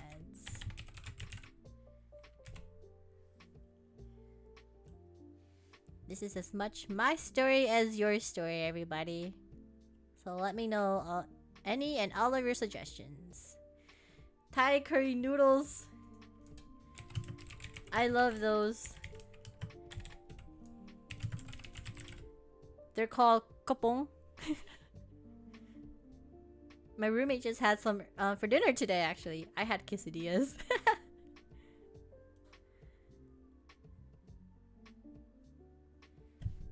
So, have you had some, Derek? Have you had some Thai curry noodles? Because I wanted to do a follow-up question. Sheesh!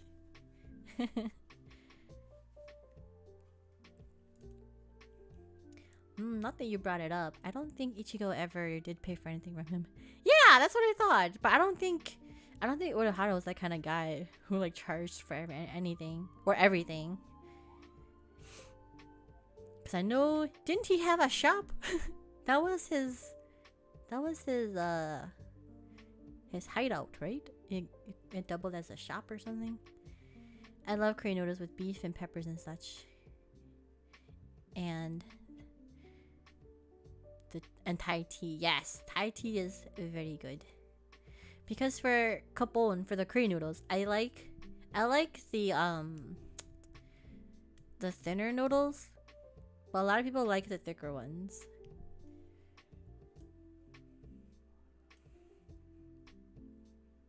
I just think the thicker noodles are too hard. The thinner ones are more soft.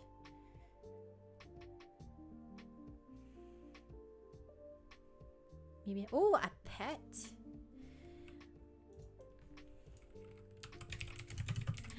Maybe a pet wolf.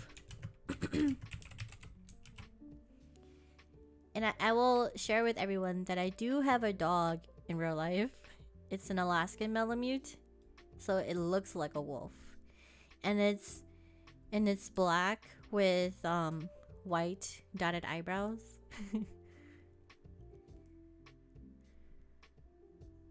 So I do like wolves a lot, and that's why like my dog influenced the wolf aspect of Kuro. It's a big dog. Don't mess with me, yo. I don't know if that's just a thing here to call it Thai tea, but it's the one that when you stir it, then the drink is orange. Yeah, I know what you mean. Those are really good. Gotta have the authentic one. The ones here are like powder. Yeah, he ran like a convenience store or something like that. Yeah, that's what I remembered. Like, he sold stuff. But I don't think he was that kind of a guy who like charged Ichigo for every little thing he needed. Yay! Oh, that's cute. Yeah. I love Thai tom yum. Yeah, I love shrimp. So yes, tom yum is good. Every important events with my family, my mom always cooked that. Yeah. I gotta have the shrimp. I can't live without shrimp. I don't like seafood that much, but I love shrimp. And lobster. I don't have lobster as often as shrimp, but still good. My brother's the same way. He loves wolves as well. Yes. That's why I loved I say I like him, but I don't remember his name. The one from Game of Thrones. Jon Snow. I'm like, yes, Jon Snow. Winter's coming. What's a big culture difference do you see between Thai and American culture? I think it's like the respect to your parents and your teachers. Like, teachers are highly respected in Thailand. Like, there's even a day dedicated to showing your respect to your teachers. And then that's not really how teachers are looked at in America. The wolf spirit from your sword can come out and give you advice from time to time. Oh yeah.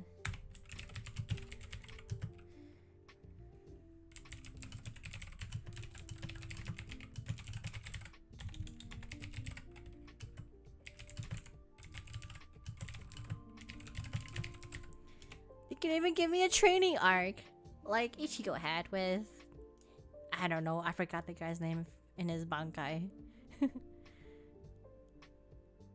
Jon Snow, dude's the closest thing to a hero in that series. Yes, he's too chivalrous.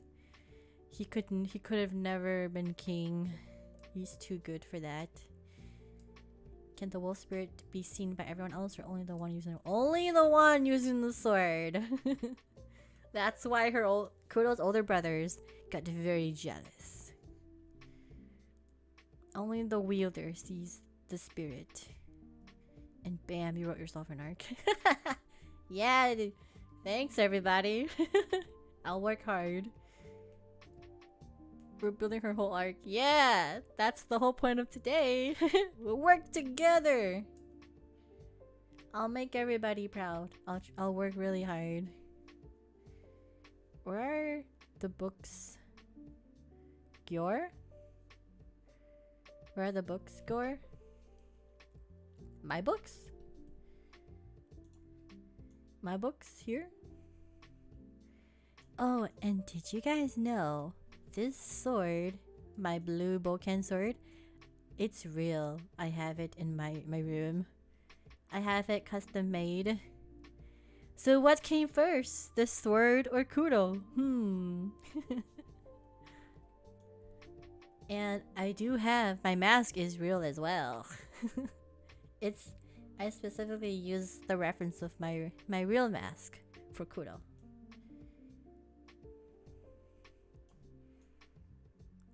I could show them in a hand cam stream sometimes, whenever I do my next one. And learn how to fight from multiple characters. Yes.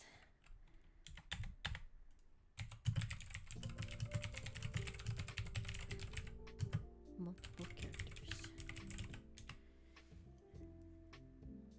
Because we're gonna need a lot of training. They mad hating on Kuro. Yeah. The brothers are jelly. Jelly.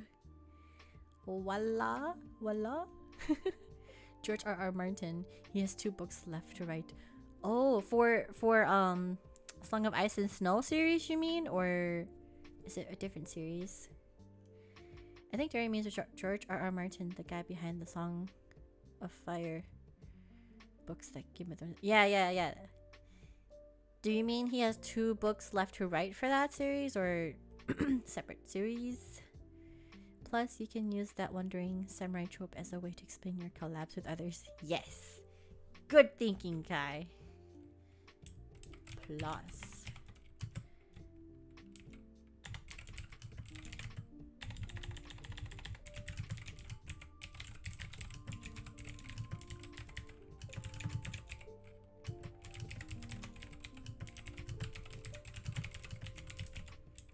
Good way to do a full circle and bring VTubing back into this. Thank you.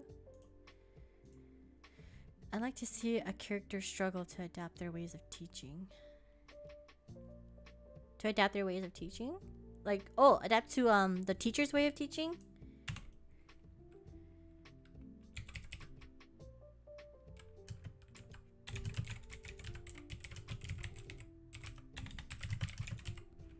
To adapt to a teacher's way of teaching.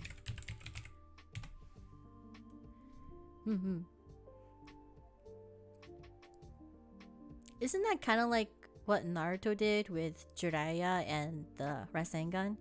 He couldn't do it the way Jiraiya did it, so he did it in his own way. Maybe live somewhere with a lot of snow or secret base. Yes, we are. That is following our setting. Like the Getsumei clan do live in the snow mountains.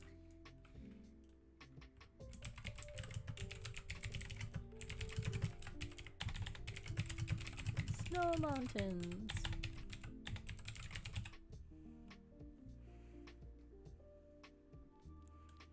Secret base. Oh, a secret base.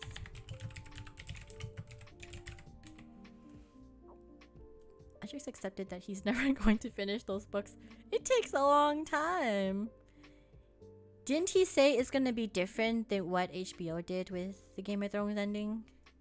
And we know how that went. He has 2 books of Ice and Fire series left. Will he ever finish? Who knows? Honestly, probably not, as he's opted to write prequels and spin-off shows. Like, he'd rather do that than finish the main series. Have you read Vagabond? No, but it sounds familiar. Let me see.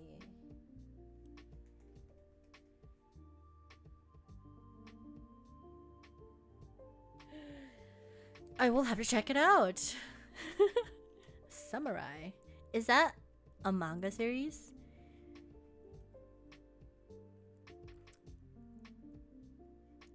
Thanks, Starboy. Thanks. I have noted it. Pull from your perspective of respective Asian of American teachers versus Taiwan's.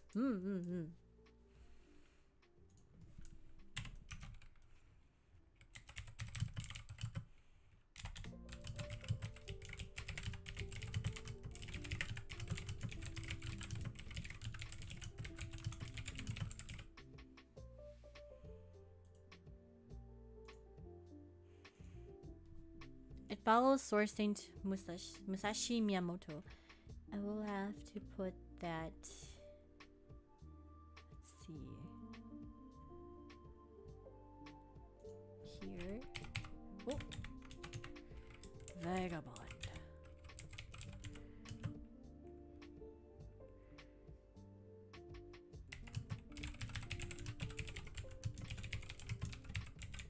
It's not too long, is it? But I guess since I'm taking Monday through Thursdays off to do proper research and writing the story, I will make the time. Oh, and speaking of secret base, you can live at a secret shrine. Oh, yes. Where's my note? Oh, here it is. I will make secret base its own tab.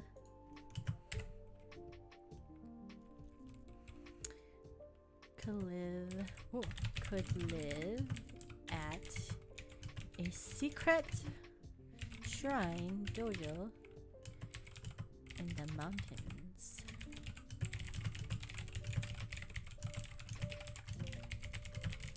Yes, yes. And the wolf spirit, as mentioned, could be the one to give me some training.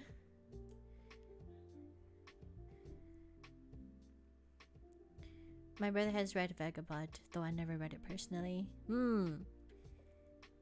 That is a really good manga series. Ah, it's like 12 volumes. It's not too long, I don't think. Has there been an anime adaptation of it? I don't think so. 12 volumes.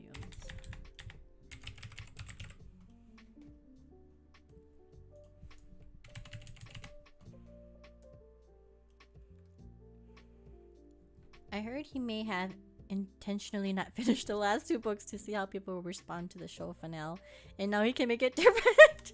Since people didn't like the ending of the show, they were the guinea pigs. He's like, okay, this is what not to do. I don't think he would do that though. Like, that's what I hate about the ending of the show.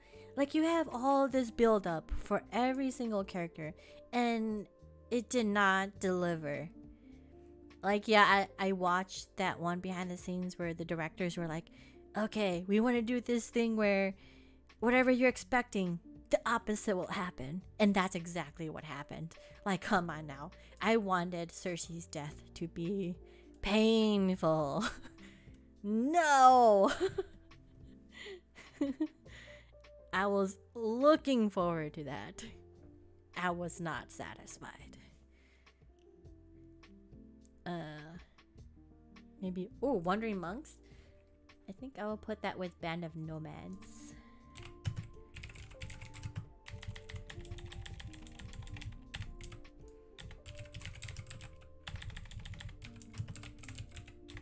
Can't type today.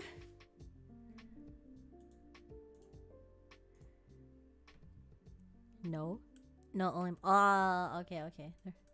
It's alright. I think I read manga faster. The coffee cup was my favorite actor. My boy Jamie went back to his admittedly hot sister. No!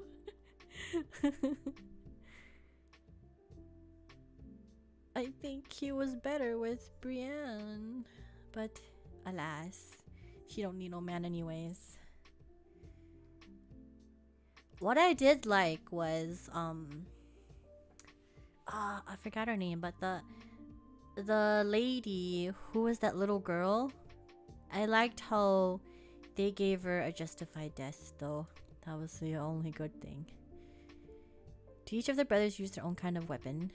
Kanabo, katana, sai, naginata, tanto, nodachi, and so forth. They could. Because I'm still fleshing out the brothers' character design and personalities. I do want to give them all like a special artistic skill though. But they could have their own weapon. It's just like, yo, 8 brothers, what am I doing? That's a lot of character development. But I will do it. I will do it.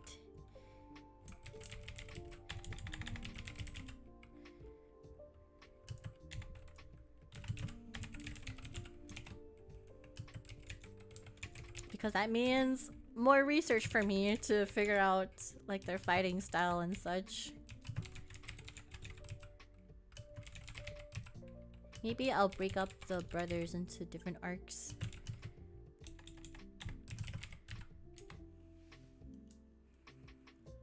Sweet home Alabama.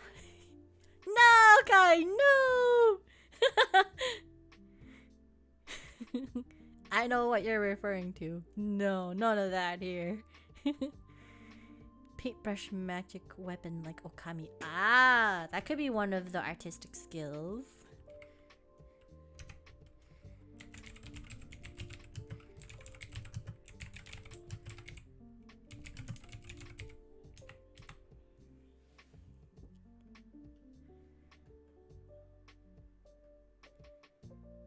And Kai and Verk, remember when you were given the offer of helping me out? I might come to you guys for voicing some of the brothers. If you're down. Because I can't do every character myself. There's only so much variation I can come up with.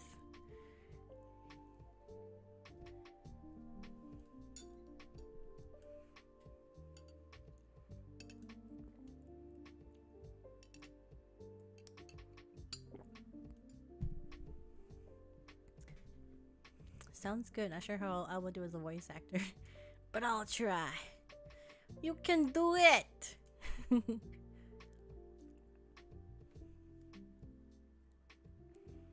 Could help with character design. Think teenage, huh? TMNT. Is that Teenage Mutant Ninja Turtles? The weapons are actually almost the reverse of the personalities. Brash and aggressive, like Ralph. Using the short defense weapon, the Sai.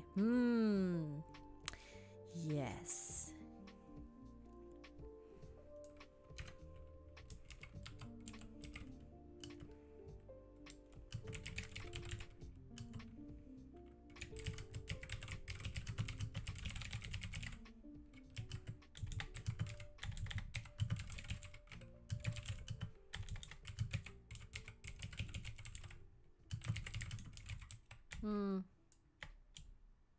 Let's do that. If you need VA, don't hesitate to ask. I've done guardsman commissar before.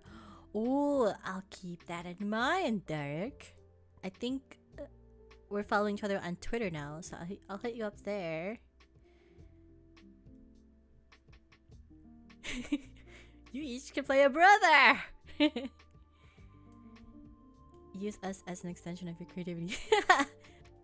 Remember your offerings, you guys, because I will take it. Voice actor never done something like that. It's fun. You get to be someone else. Don't watch that video. It's very silly. Which one? The Sweet Home Alabama one? Oops, yeah. Yeah, I was like, yeah. I was like, are you naming off some detonator bombs? But yeah, I will work hard on research and writing the scripts, and then we'll be needing help with some voice acting. Because at first I'm like, oh yeah, I can do everything myself. And then I did a trial run voice acting for Night in the Woods, and my throat, my throat was like dying. I'm like, I need a rest. The video about the guardsman and commissioner. It's a very silly 3M artwork creation. Oh! I will note that down. You know, you shouldn't have done that. If you tell me not to do something, I will do it.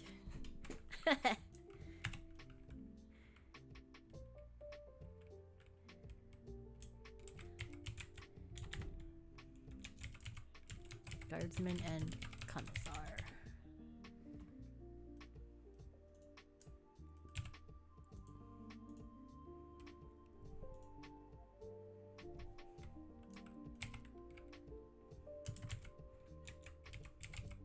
Derek.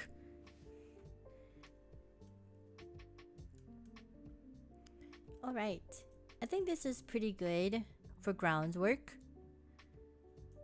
So we can head into the Q&A if everyone is still up for it. It's as good as time as any.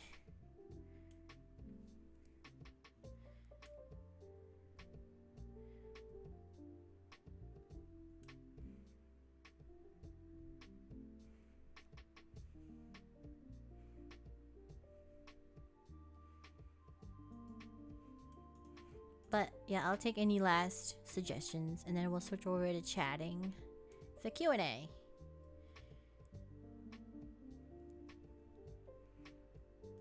But this is a good amount of work. Thanks everybody for listening to me rant and then brainstorming. Oh, ride the pet wolf. Oh, pet wolf. Like Everything is like blanking. Nausicaa. No, not Nausicaa. Princess Mononoke. Yeah, like Princess Mononoke. Question: can Kuro beat Goku? Oh no! Which Goku though? Like the original Goku, Dragon Ball Z Goku, Sayuki Goku. I need specifics. Oh man. Okay, so I will since Hatteras brought it up, I did kind of give Goku's Nimbus Cloud to Kuro as well.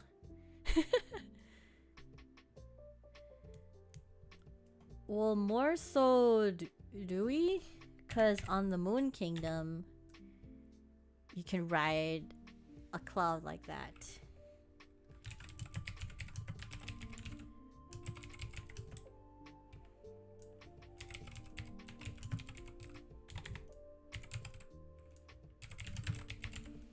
Because Son Goku is my favorite mythical character growing up. I watched a lot of Chinese films of that character growing up, so he had a lot of influence on me throughout my childhood.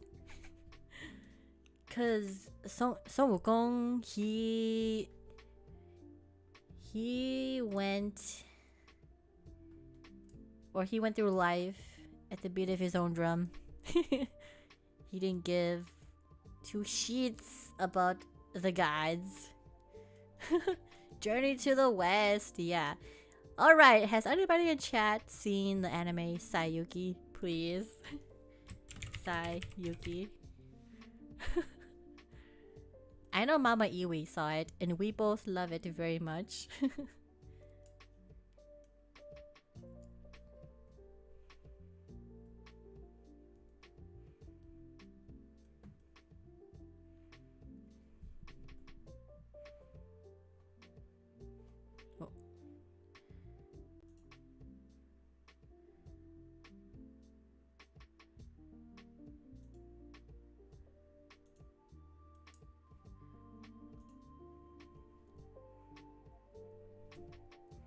I don't think I've heard that one. Alright. Let's Google it.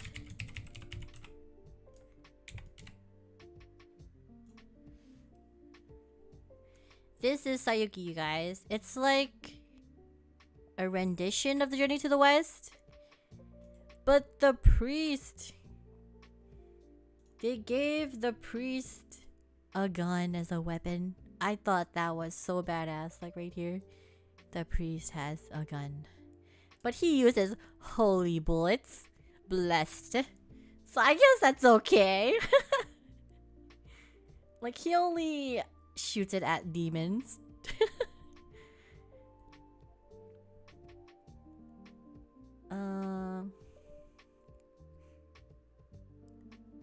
Journey to the... What if Kuro's twin sister had long hair and white eyes? And his weapon, a pet friend?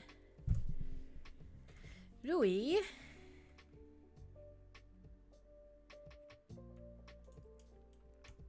I think they will... She will have... Yeah, she will have... Her hair will be down.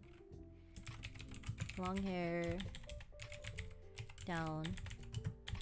But her eyes will be the same as mine since we are twins. So it's blue. And I think I did mention that her weapon is like a bow and arrow pulled from her chi powers. But she could have a friend. A pet friend. Yeah, that's possible. If Kuro has a pet, she could have a pet friend too. I don't think I heard that one. You could have a moment where your sister finds you and destroys the shrine and beats your brother. Then you have to go and face her down. Kind of like Hero's Journey type of thing. Yes. Could have a moment.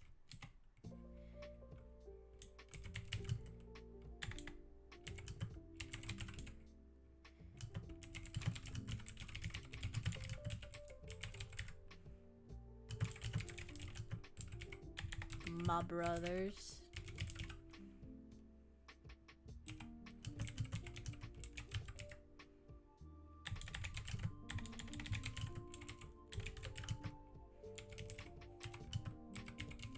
Like hero's journey type thing.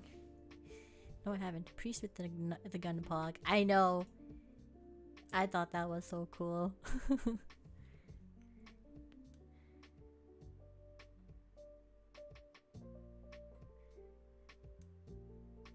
Yes.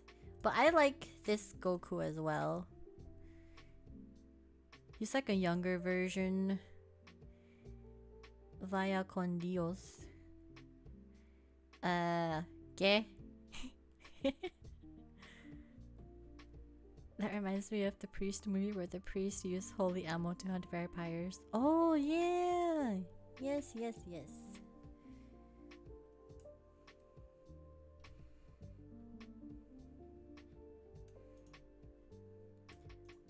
But yes, Hateris, which Goku? I think with this Goku, I don't know. Let's see.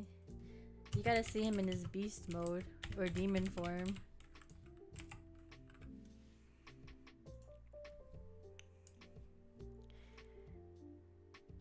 That's him in his demon form. He goes berserk. Look at that. And maybe I can beat this Goku. And maybe I can beat the original one because I just gotta trick him. But I don't know about Dragon Ball Z Goku, man. Too many muscles. The Monkey King. If it's the Monkey King, I think I could beat him with trickery. Because he's very gullible. I just gotta be very careful because the gods tried to trick him, but they couldn't. He figured it out. But I ain't no god. I'm a lost moon princess. I think I can beat him with trickery. Maybe I can beat this Goku with a battle, like a fist battle. But I don't know about Dragon Ball Z Goku, man. That's too much. Got too many forms. Come on.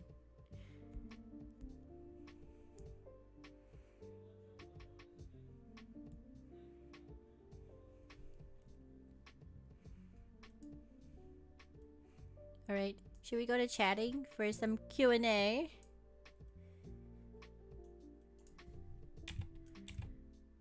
think this is pretty good. Thanks everyone. I will try my hardest. Now it's time for research.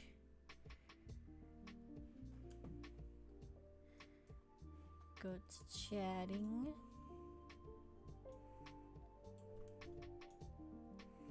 Ayo.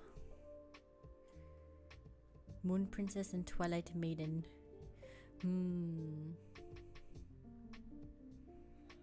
Maiden.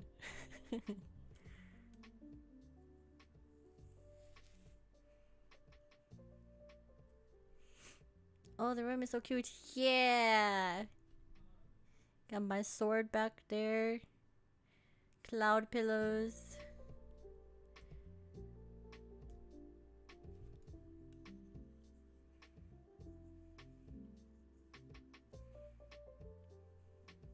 My eyes are itchy. Sorry.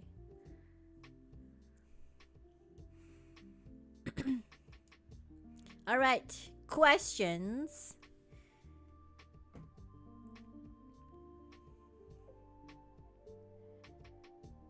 This is going to be great when it's finished. Yeah, I'll try my hardest.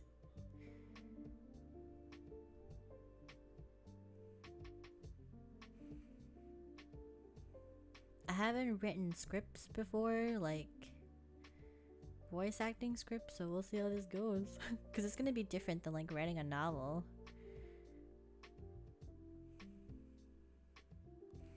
I'm new here, so how old? It's okay if not want to tell. I'd like to keep that pretty anonymous, but Kuro, the VTuber, is maybe 16.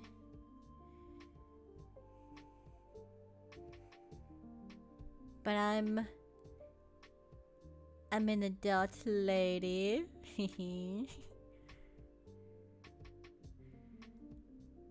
hope your story turns out well. It's really intriguing. Yeah, thanks. I hope so too. And once again, thank you everybody for helping me out, because I was like, I don't know which direction to go. I don't know what the people want. Are you familiar with God Emperor of Mankind? P.S. Do you like garlic bread? God Emperor of Mankind.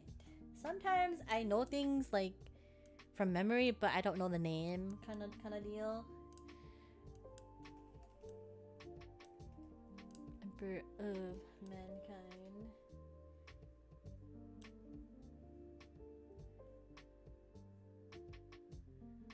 Oh man, that's not ringing any bells. I will say that I grew up more with an Easter influence, so a lot of stuff from the West I'm not really familiar with, like both for religion and pop culture and history. So I apologize if I don't recognize some of the things you guys mentioned, but I do check them out. And yes, I do like garlic bread. How long were you planning this to be? Like this whole spiel? I don't know. Until I don't want to do it anymore. But I do want to at least finish telling Kuro's story. I want to be doing this for at least that amount of time. And if other things open up in the meantime that will require me to continue, then I will continue. But I created Kuro solely to tell a story through her eyes. Blood for the blood god. Oh no. Is it bad blood or purity blood? No worries, Kuro. Creating a story is almost never easy. It takes a lot of time along with lots of backtracking. Yeah, because I wanted to be good. I want to give it justice. For the Imperium. Skulls for the Skull Throne. No! Like, why so much death? So much blood? Is it just for power? Only in death does duty end. Sounds like a marriage. Kuro is Ba or Pog. Okay, I have to tell everybody in chat this joke. So Pog and Mong, like the way it's spelled, it means grandma. Like Ba. And since I have white hair, it's been a running joke that I'm Ba or Pog. So yeah. I feel like it's fine for it. It's just 40k references. Okay. And that's a good thing that you're taking your time. Lots of other people, Hollywood especially, would rather rush out a story and it ends up being a mess. Yeah! Have you seen that Avatar live action movie? The first one? Oh my goodness. Why would you stuff book one into an hour or a one movie? Why? Look what happened. Look what happened. So Kuro is Bog. I guess so. I'm a grandma. That's a running joke, and chat likes to call me Granny because I have white hair and I'm Pog. Grandma Kuro. Yep, I'm Grandma Kuro. I'm always complaining about my back. So I'm a granny. I just have bad posture, okay? I'm at the computer like all day and then all evening. Ugh, need to do more like stretches.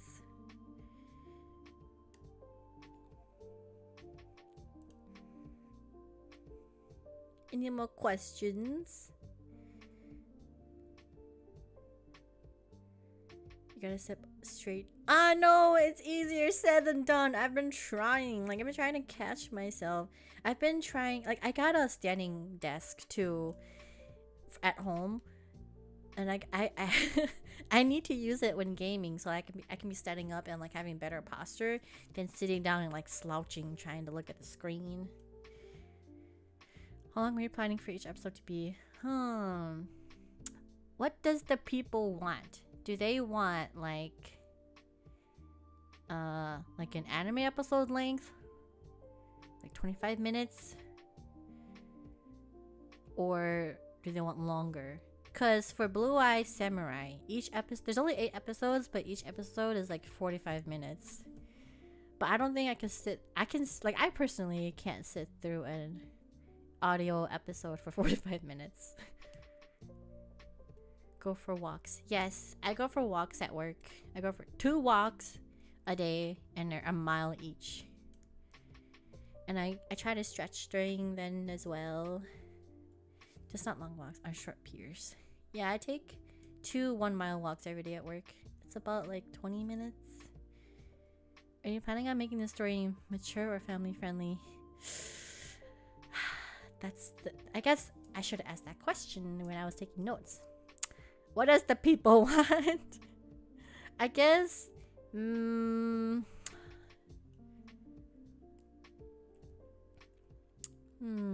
yeah, what does the people want? I guess we want mature, right? Because there will be some dark themes, maybe.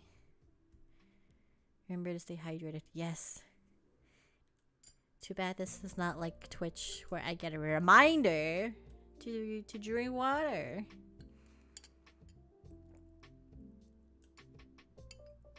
I want Lord of the Rings director's cut like this. Oh my goodness. Too long. Too long. Those movies are too long. Start with 5 minutes, finish with 25. Alright, I'll just add that to my notes here really quick.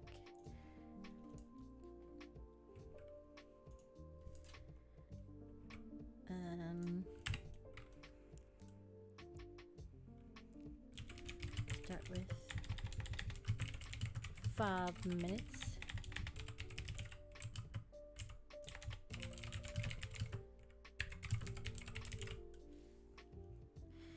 PG-13 the minimum, in my opinion, if you're gonna have dark aspects. Yeah, good point.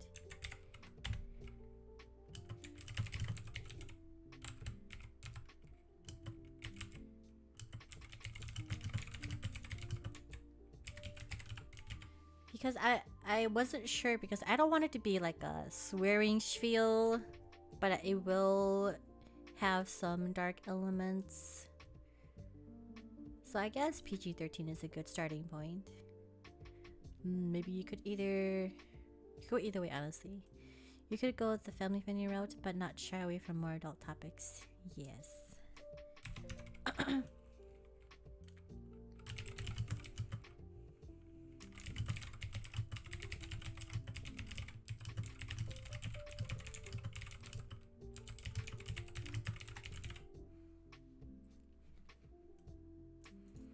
And I will say that it hasn't even crossed my mind to give Kuro like a romantic interest.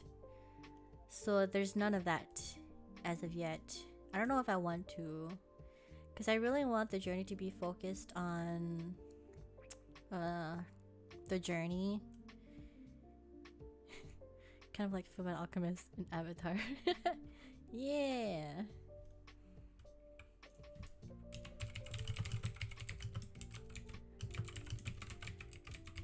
Which Avatar? The blue people or the last airbender? Cheh. Cheh. Kun?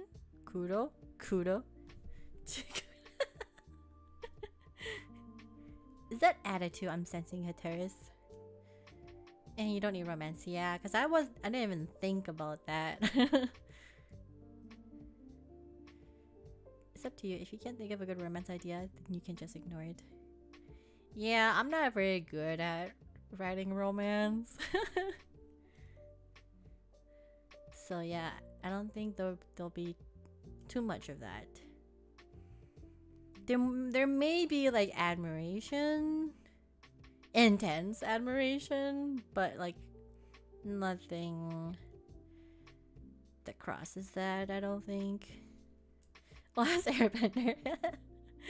I'm just teasing you. I know you were talking about that.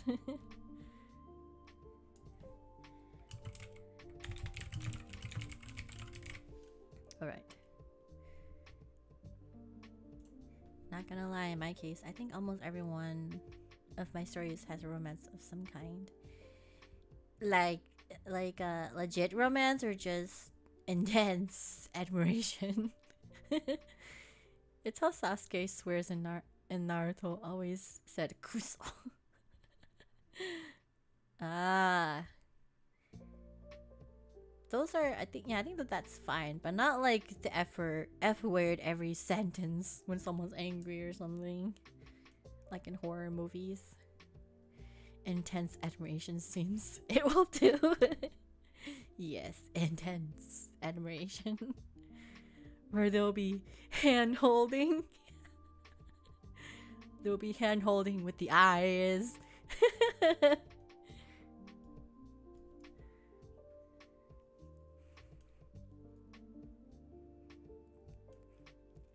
I guess I will share that, you know, like how everyone has a different love language. Like some people, their love language is like touch. Some is more like gestures or like act of kindness or whatever. Yeah, mine act of kindness. Oh, my love language is not touch. I like kind gestures for love language. So that's why I don't know how to write like romance. But if we're gonna fight, let's go.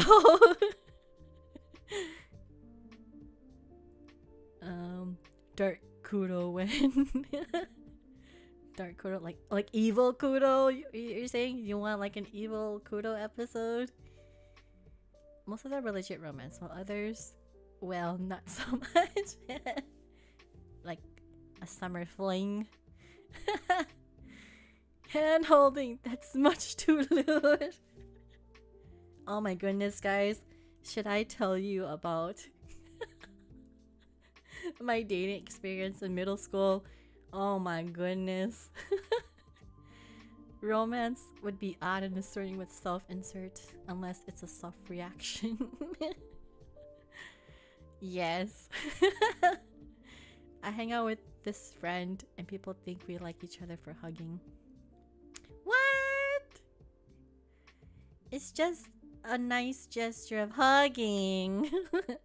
Come on. But some people are like, no hugging. We can shake hands, but no hugging. My love language must be coded because there's no one speaking my Do tell! What is this mystery? So it's not going to be like Nightshade all over again? No! Like, I'm for real. Like, Nightshade, the main girl, was pretty cringe. And what was it? Something, like the main guy, something Maru. At times it was kind of cringe, but I'm like, I'm just living in the moment.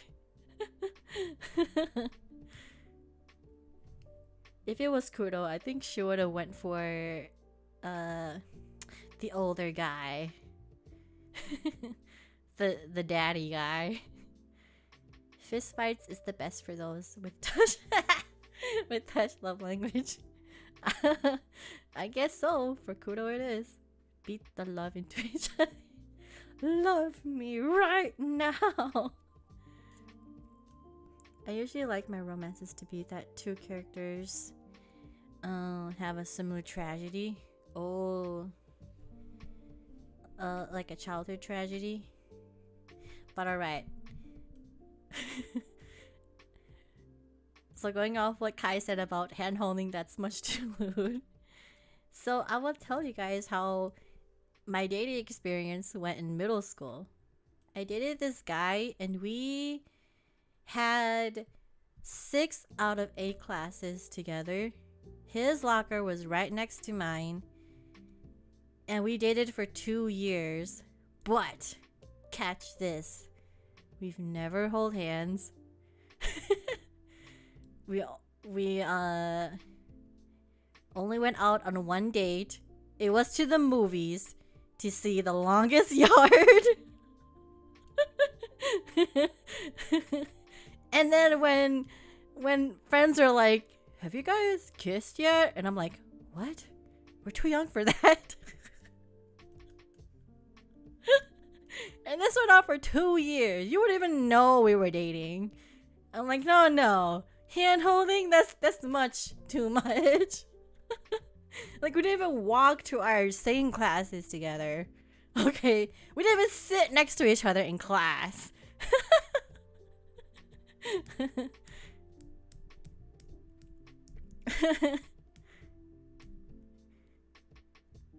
I usually like the Klingons have a rather violent yet romantic love language. I've been watching a ton of Star Trek Deep Space Nine. Oh no. How violent. Girl, you were thirsty as heck in that game. Don't go saying it's cringe now. I was living in the moment. Just enjoying what I wouldn't usually enjoy. I was getting a taste of the other life. I write my romances with a positive interdependence. I think that's good. Bonding through trauma. Gasp, pretty much. Middle school is wild, man. Laugh out loud, young love. Yeah. Touch is not my love language, man.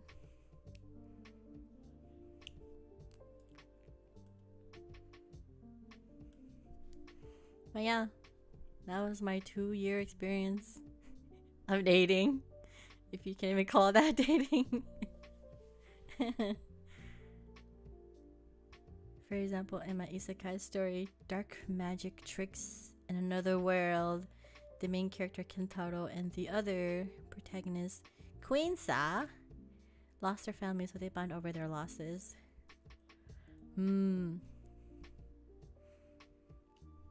I kind of find that to be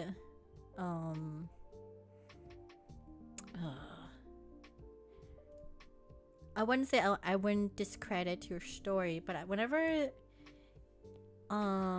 two people fall in love for the same tragedy experience, it often doesn't end well.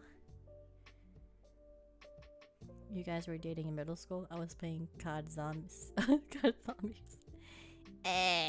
I play Final Fantasy. And like, we didn't have cell phones back then, so you have to use landline. That was horrible too. Your siblings could listen in on your phone calls. There are lots of kids like that in middle school when it comes to dating. It's fine. It was just so weird because other kids, they were like kissing in the hallways and such, and I'm like, bro, why would you do that in front of everybody? That's just me though. I'll have to check that out. I haven't finished it though. I have a draft that I'm still working on. It has a few of the arcs finished. Summary.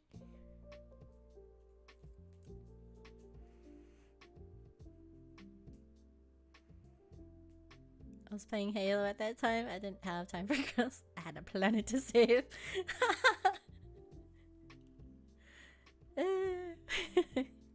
But yeah, I played a lot of Final Fantasy X in middle school, so I played that after school. When my brothers aren't hogging it. I hated people making out in school.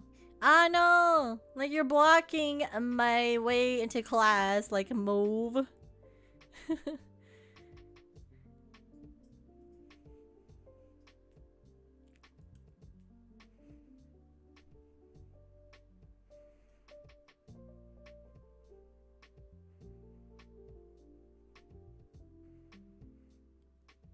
Oh, And I remember in elementary and middle school, like they have those Saturday morning cartoons, right?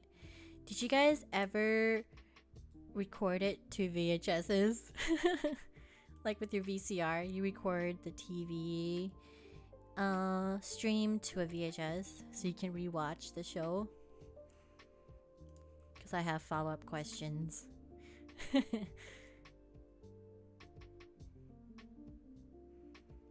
Yeah, in middle school there were two extremes when it came to dating. It's either you're oblivious or you're all over each other. It's funny. I never was super romantic in school. I largely wasn't interested in anyone. Now that I'm in my 20s, I found an appreciation for romance. I blame listening to Nightwish. Oh, Nightwish! And watching Phantom of the Paradise. I became the Klingon. Nightwish. Hold on, let me Google that to see if it's what I'm thinking of.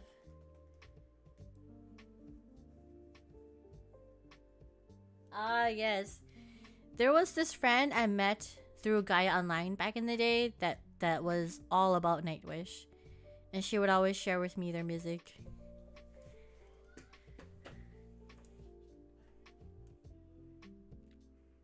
And we bonded over Gaara from Naruto because that was her favorite character from the show. Oh, Gaia. Gaia Online. No, lol. If I missed it, it was the show. Like, yo, I would wake up at like 7 in the morning to watch like Digimon or like Cardcaptor Sakura, and I would record it into a VHS so I could rewatch it later. Like, I have collections, yo. And now kids nowadays, they have it so easy. They have it all on stream without the effort. They can watch it on stream whenever they want. I had to work to get my shows to rewatch. Never went on a date in school. Ironically, my first date ever was after finishing high school. I think that's better. Yeah? Was it good? I never recorded shows, so my mom would do that back in the VHS days. Yeah, I recorded like Pokemon, Digimon, Powerpuff Girls, Cardcaptor Sakura, and Tokyo Mew Mew was on TV for a while. I dated 2 people in high school and 1 out, but that's pretty much the extent of my love life. Honestly, I like my freedom too much. Yes. Freedom is good.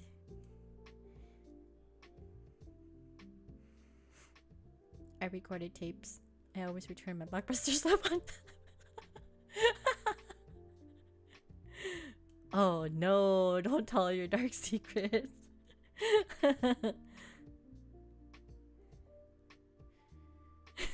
Oh man, Blockbuster.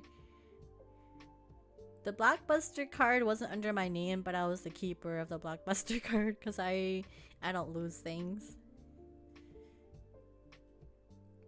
Digimon movies is still one of my favorite movies still.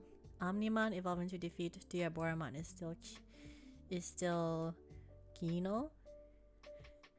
Yeah, I didn't even know that the Digimon movie that was released in America, that was a combination of three movies.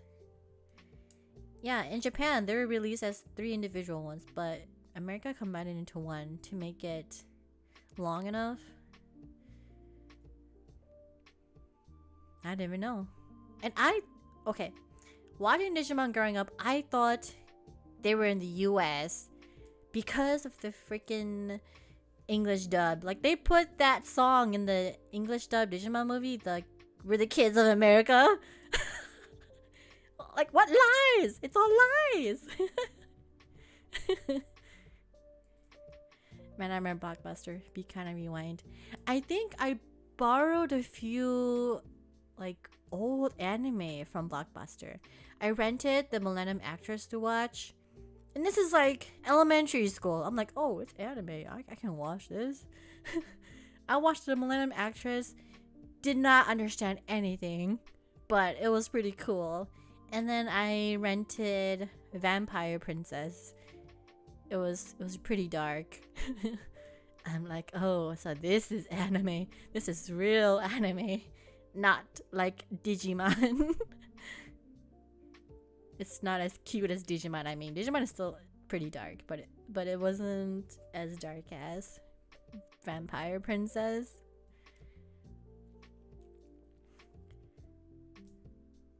I'm still 0 on dates. I just smiled for a girl that friend-zoned me or was bad at picking up hints. Oh no. It's okay. The right one will come along. Your pogness is showing, Kuro. Oh no! It's okay.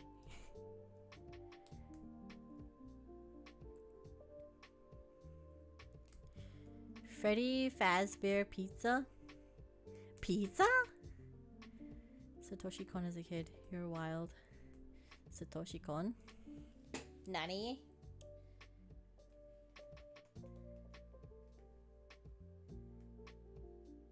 Ah, okay. Yo, I did not understand that movie at all. I just remembered that one scene when she was aging really fast. I'm like, whoa. What's going on? At least I didn't watch the other one, Blue something.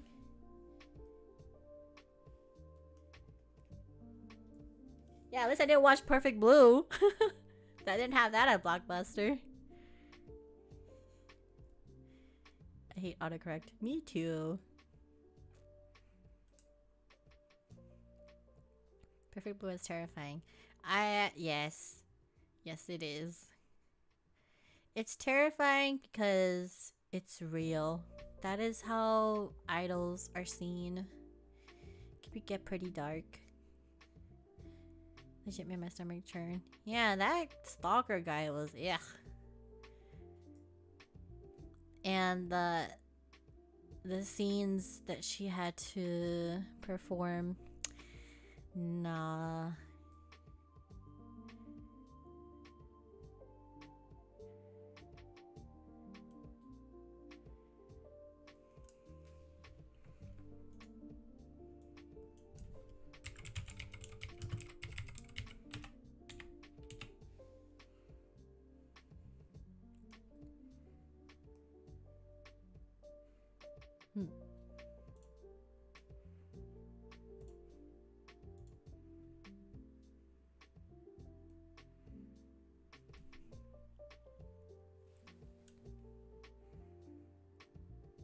Any more questions?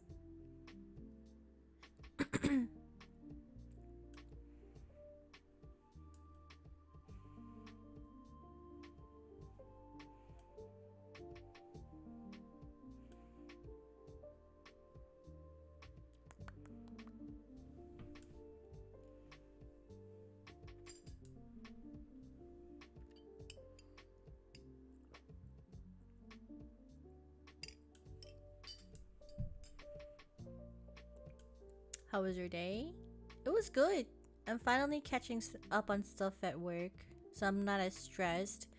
Finally, I can take a gasp of air ever since April.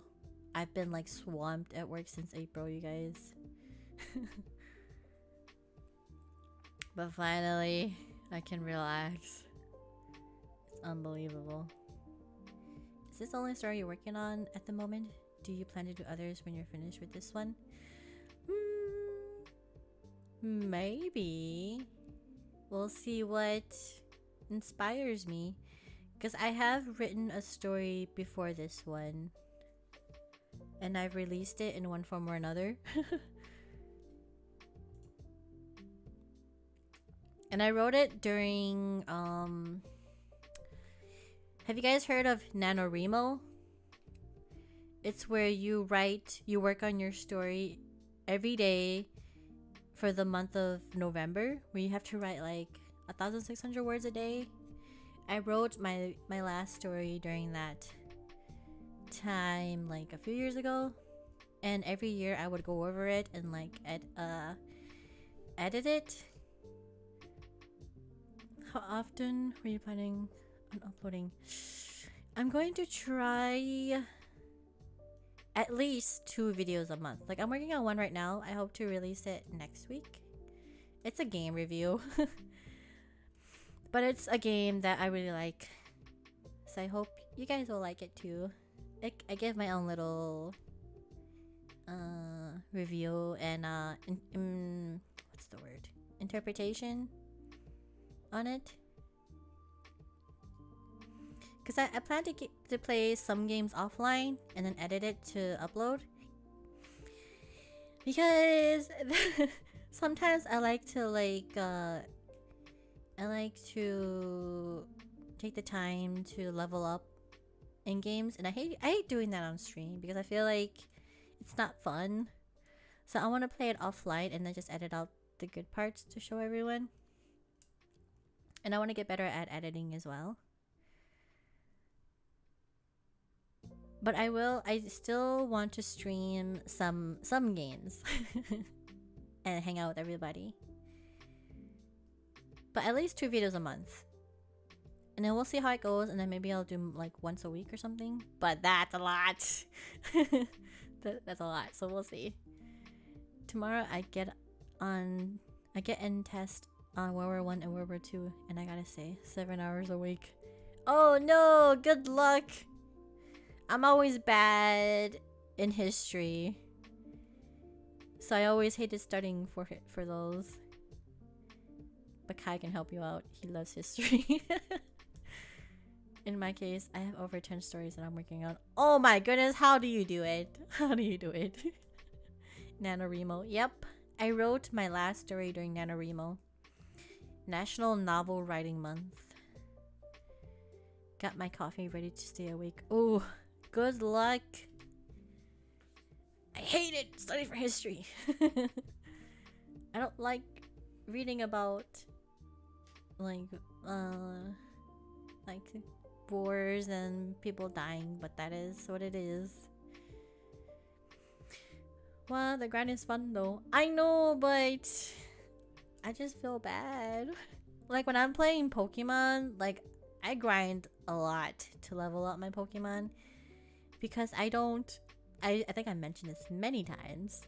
I don't have strategy. I use power. So if I'm going against and I only have like cute Pokemon in my party, so it's hard for me to beat like the Elite Four since you have to beat them consecutively.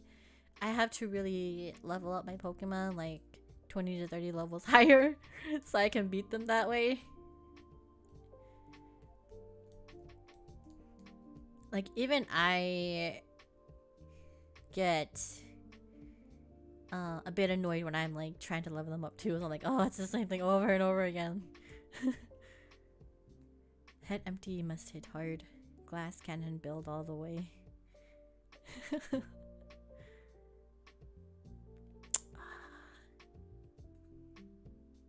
It's a lot of work, huh? Same with Final Fantasy. Like, I'm very impatient. I just want to know the story. But I know I have to like level up so I can beat the bosses.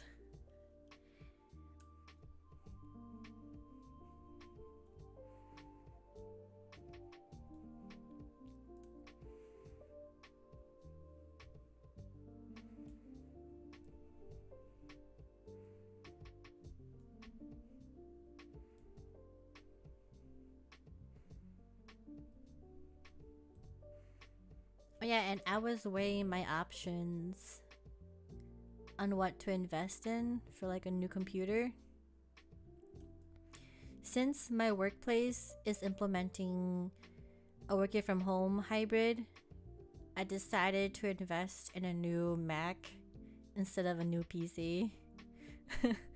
Because yeah, I like streaming, but I don't want to be the best streamer out there. I want to be good at content creating and writing stories instead. So I was thinking about getting a new PC, but since I'll be working from home more often now and my work uses Macs more. I'm like, yeah, I gotta invest in a Mac and not a PC.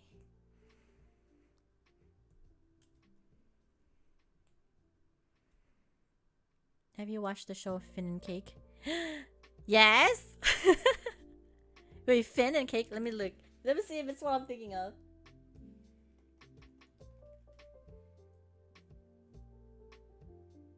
Wait, do you mean Fiona and Cake? But yes, I watched it. I love it because there's a lot of Sailor Moon references. And I don't know if you guys know this yet, but Sailor Moon is my all-time favorite anime. I've watched it since I was in kindergarten, since I was 6. And I still watch it to this day.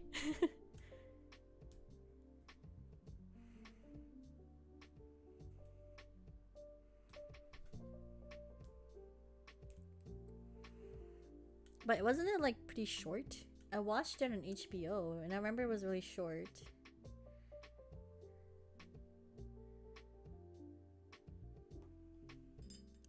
Yeah. And you wanted this to be like audio drama, right? Yes. Were you planning on doing music and sound effects for it? Yes. And that's why I have to like do some research on that as well, like how to make my own sounds. I might have to commission some background music because I don't have the skills for that. And I've grown to learn that it's okay to ask others for help. You don't have to do everything yourself because you drive yourself crazy. So yeah, I will try to do sound effects myself, or like get some free sound effects or something. But for music, yes, I will have to commission someone.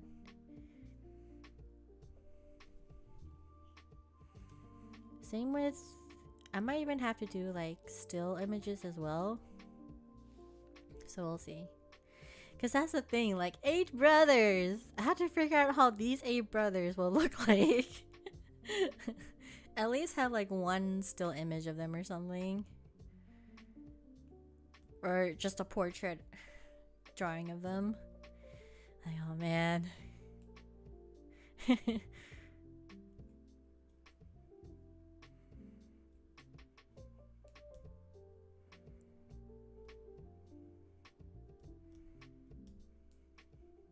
And I want each brother to have like a different personality too. So it will be a fun challenge. I'll voice the dumbest looking brother if you want. We'll see. I'll give a brother that's perfect fitting for everyone.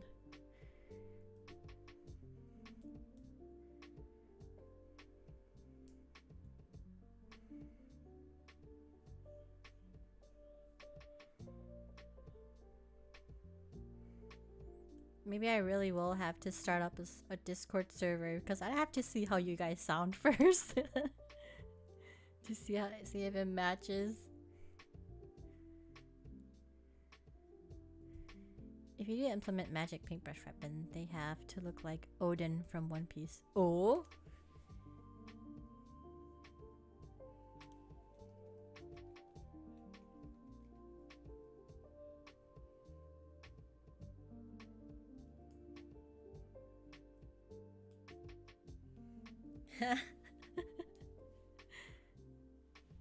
I'll make that note.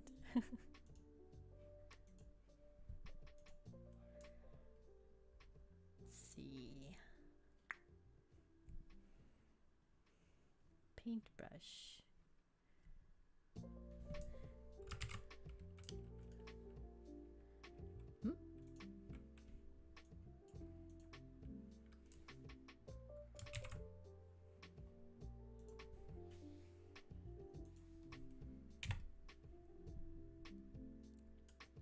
Oh, here it is.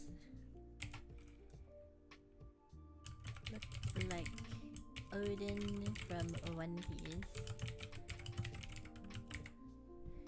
What app do you use to draw? I don't draw. I haven't drawn since high school.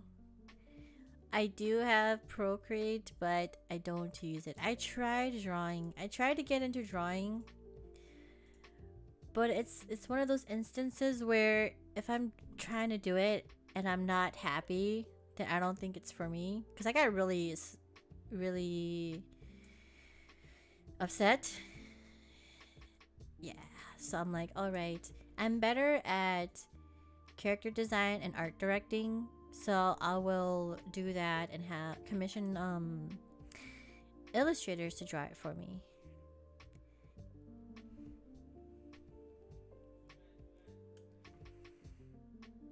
Do you draw, Starboy? There's actually this one story that I've been working on that also revolves around a princess, though it's pretty dark in how it starts. To put it simply, not only is her family killed, but she ends up getting burnt and dying, but she is then resurrected by a fox that she met in her childhood. Is she given magic powers? Nice. Yeah, lad. Oh! Do share. If you have a Twitter, I'll check it out.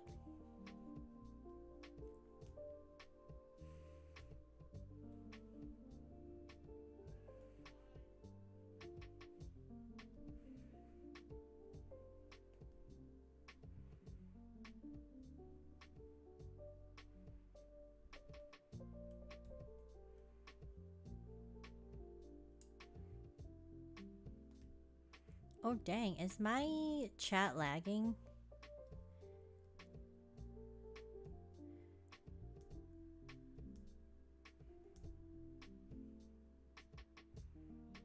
Like, is it taking a while for what you type to show up?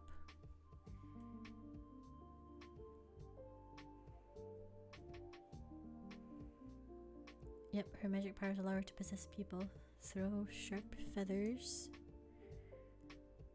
as projectiles and entering a spirit form to evade. Oh ho ho.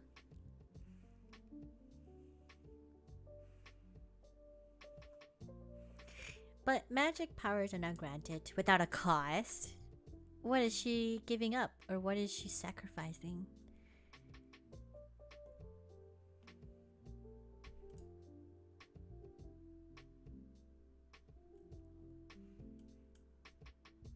It might be. It seems fine on my end. I'm just thinking is all. Oh no, because my live preview is like way off. It's previewing all the way back to when we were brainstorming, and it's not what it is right now. And usually when that happens, my chat starts to lag, so I was just double checking. Magic with a cost. Is this Madoka? No, like when you're dying and you're granted a second chance, usually you have to give up something. Usually it's your immortality or something. Like you have to live forever kind of thing. Sometimes that's more of a burden than a blessing. Not really a cost. She's a vengeful spirit, and once her vengeance is complete, she will be allowed to go into the afterlife. Ah, okay. It's more like the crow.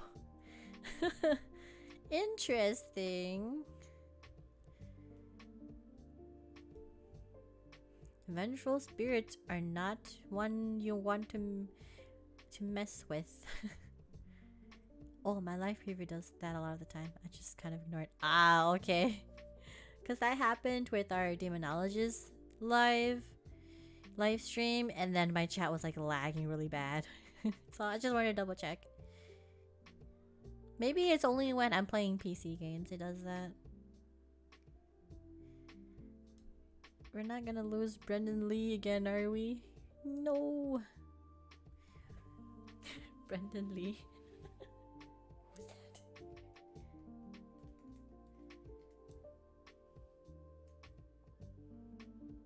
Ah, okay. I get it now. The fox is actually a hybrid of a fox and a bird since it has wings. Oh ho!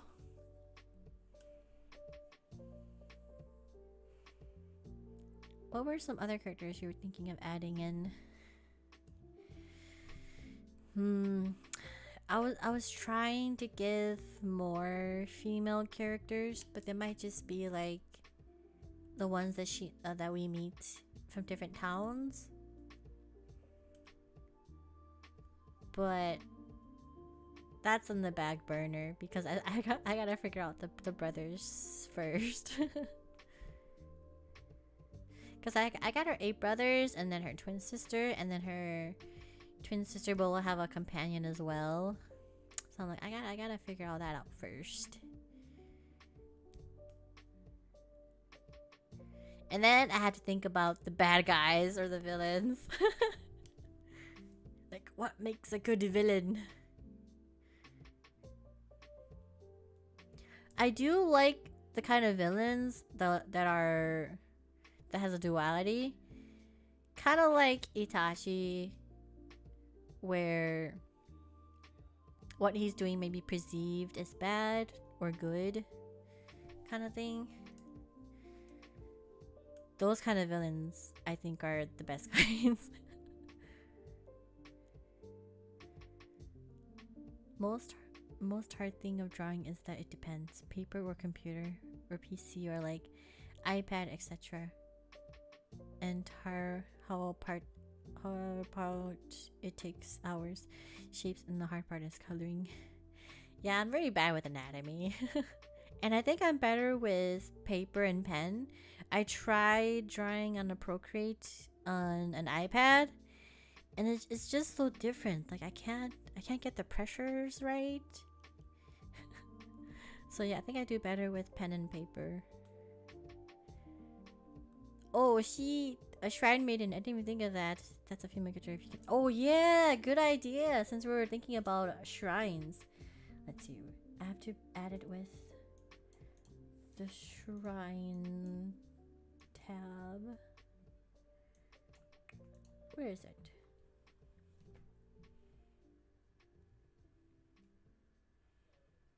Shrine.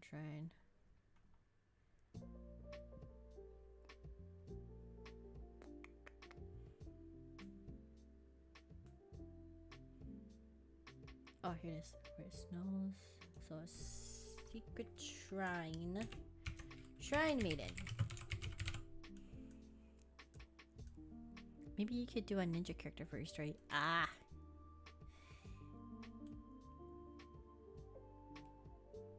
So have you a friend telling me he stops by chat now and then. He's called Nightingale. He's the one who told me that all samurais are ninjas, but not all ninjas are samurais. So technically, we're also a ninja. But I'll add one that's solely just a ninja. A ninja character.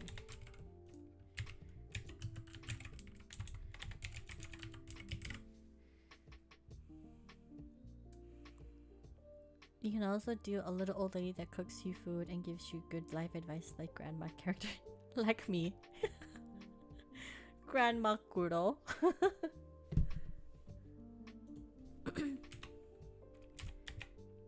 I think we'll put that with maybe having a guide like Urahara.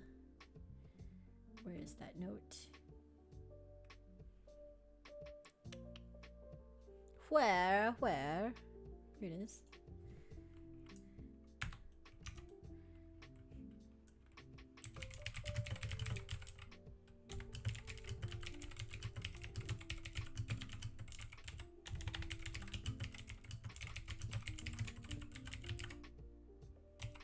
Grandma character. Oops. Yahaha, and Karok's voice. Korok?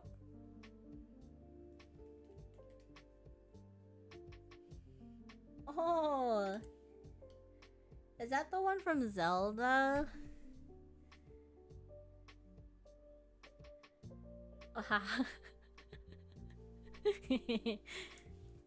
Aren't those the one that everyone playing the game is bullying? with you being a wandering samurai, you can add in a lot of different characters. It'll be pretty fun. Yeah, it'll be pretty fun with like per episode kind of thing. So the world is my oyster. And it kind of like some of the, and since we're doing like the wandering samurai kind of thing, like with each episode and different characters, there's like a different lesson or theme per episode as well. They crucify the crux first. I've seen that. Like, why? What have they ever done? They are innocent.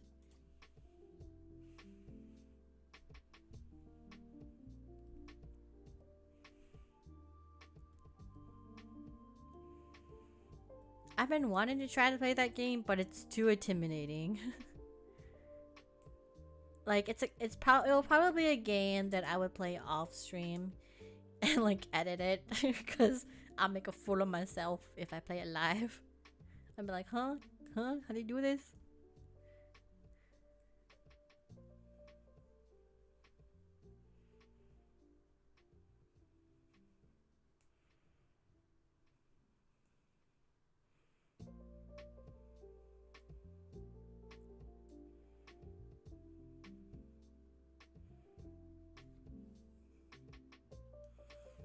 Half the fun is making a fool of yourself. Maybe my anxiety just gets the better of me. It's kind of like when you're working at a computer and someone's looking over your shoulder. Like all the time when no one's looking over my shoulder, I know exactly where everything is. But once someone's looking over, I'll be like, huh? How do I do this again? And I'm making mistakes. It's kind of like that.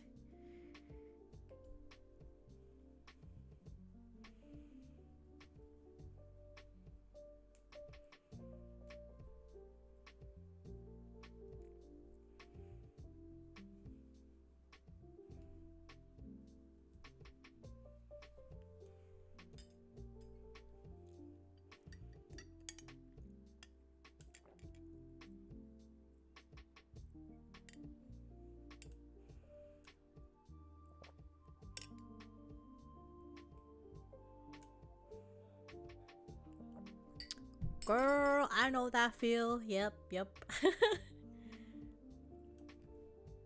And I wouldn't really call myself like the best gamers out there. I like to play games for like the visuals and the story. I'm not like the best player. Streamers are for like, I don't know, like to show off your skills and stuff, and I'm not very good. I'm gonna head out now. See ya, Kuro. Cool stream. Thanks! I think I'm gonna go soon too. Thanks for coming, Perry. Have a good night. Thanks for all your help.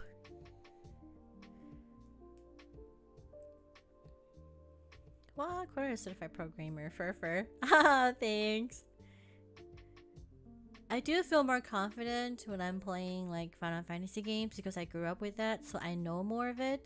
I guess it's like Dark Souls for Kai and Varric. Like it's a comfort game.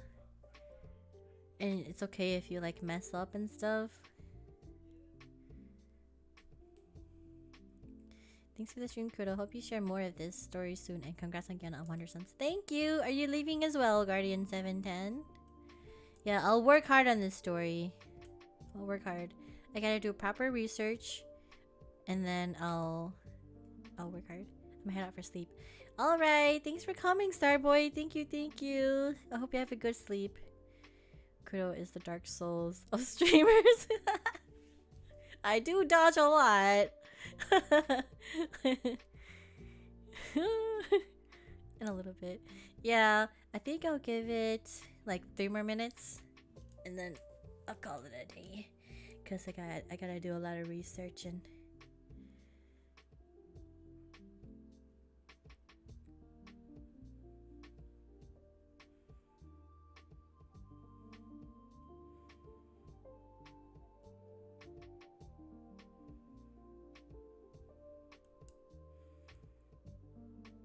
Oh.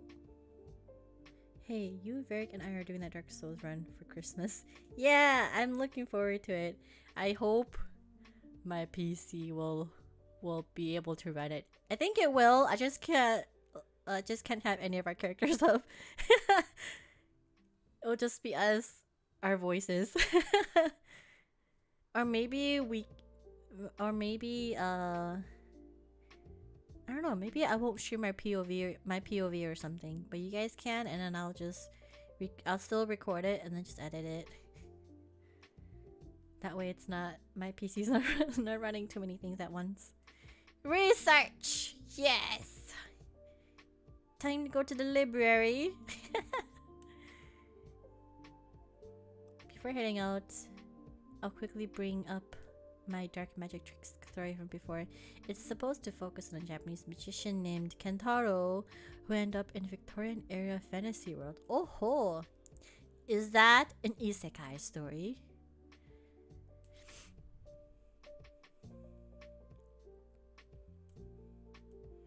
I'm back now. Hello, just a poker face. How was class? Ah, you came back right when we're about to go. I'm so sorry.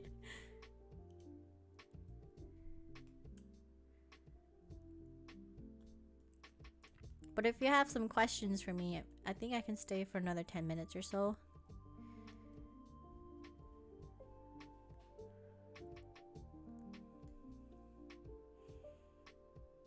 Ah, it's no problem. But yeah, if you have a question for Q&A, I can take a few real quick. Because you made it back. I can't just leave it. Yep, he heads into the fantasy world after finding a magic top hat. Ah! And cape in his backyard. He inadvertently activates a spell that causes him to teleport to the fantasy world. You see, kids, if you find something suspicious, don't pick it up. What did I miss? So we made a good list of for me to use as the grounds for writing my story or Kuro's story. So if you have the time, you can go back and take a quick look as well. But we have a good list. So now I'm going to take all of that, do some research, and I'm gonna write out the scripts, and maybe chat can help me voice out my characters and my brothers in the story. Yeah. But that means I will have to like set up a Discord server, because I need to see what everyone sounds like first, to make a fitting character to match your personality.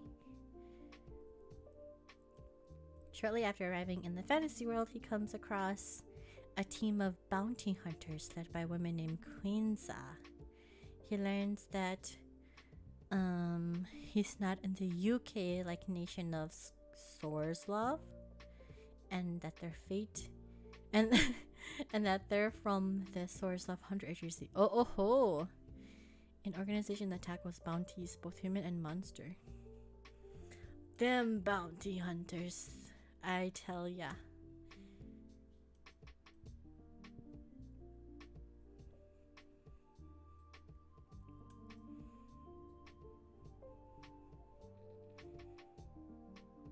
It would be a project designing art for your 8 brothers. Ooh, like you helping design the brothers?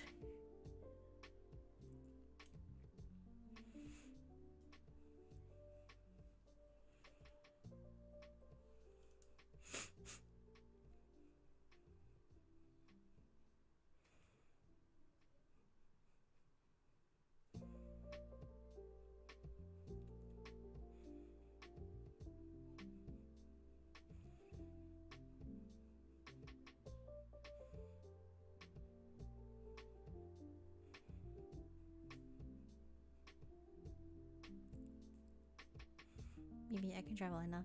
Ah, I'll keep them in mind. That reminds me, did you have an idea for what the brothers look like? There will be a wide variety. I've Because I need to get the personalities down pat first and what their role will be in this, or their impact in the story. But I have some in mind for like more of the scruffy look. And then the younger brothers that will be traveling with me, of course, though they'll be more young. I'm even thinking that maybe one of the brothers that travel with me, he might not even know how to fight, you know, because he chose not to learn to fight because he's not good at it, but he's good at other stuff. I was thinking something like that. Kentaro then discovers that his keeping top hat has magical abilities. The cape is capable of shielding from gunfire. Oh! As well as grappling both objects and people. The top hat can turn into a black hole. Very dangerous. He can also summon solitaire cards that he uses as projectiles. He also skilled in martial arts, having taken some lessons beforehand. The black hole thing just reminds me of that guy from Inuyasha. What's his name? The monk?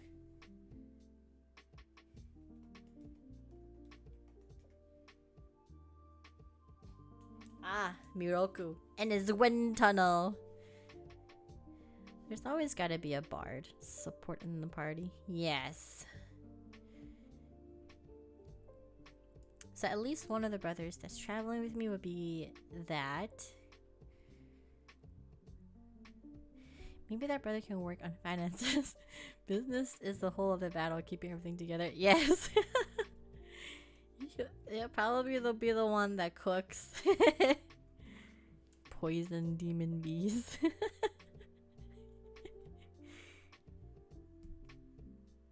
Who'll be the smarts.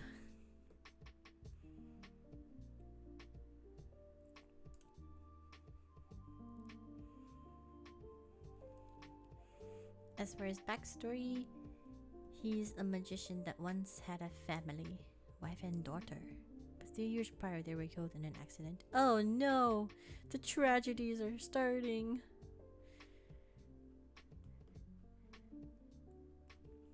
But how was class? Just a poker face?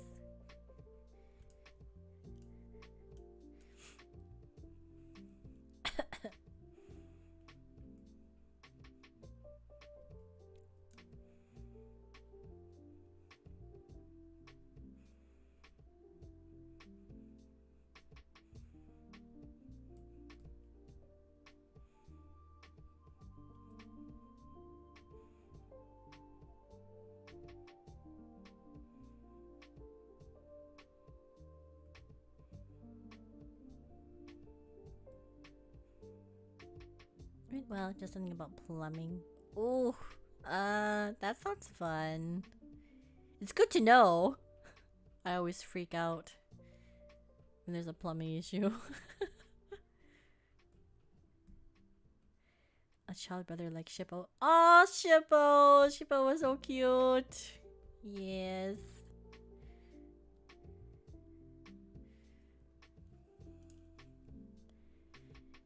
Did you guys remember during when the pandemic started and everyone was stocking up on toilet paper? And there was that one guy who posted a photo that he bought all of the what do you call those plumbing things? Hold on.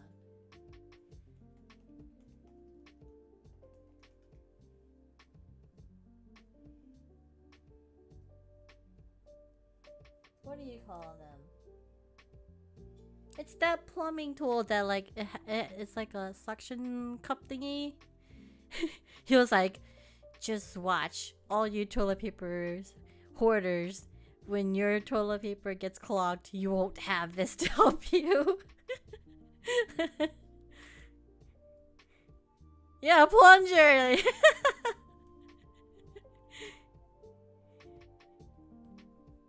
Like when he was like, he bought all of the plungers at the store and he was like to all the toilet paper hoarders, when your toilet gets clogged, you won't have this to help you.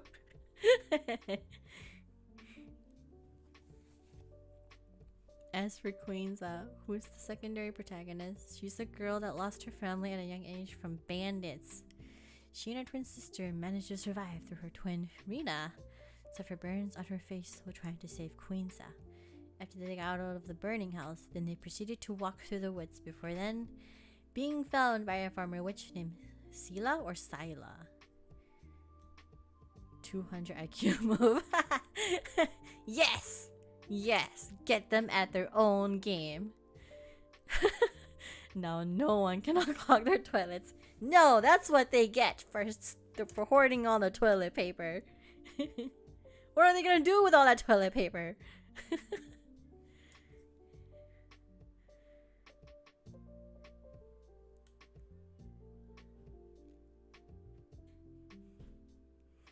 At least no one will have a toilet so backed up that they need a toilet plunger.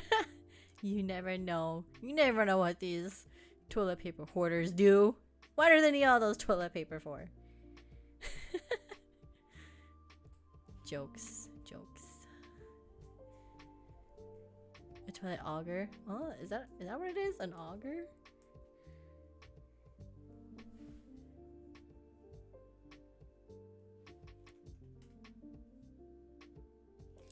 You know, auger just reminded me of that episode of The Office when what's his name? That new worker doesn't know what an auger is, and then Dwight was like, "No one wants a man who doesn't know what an auger is."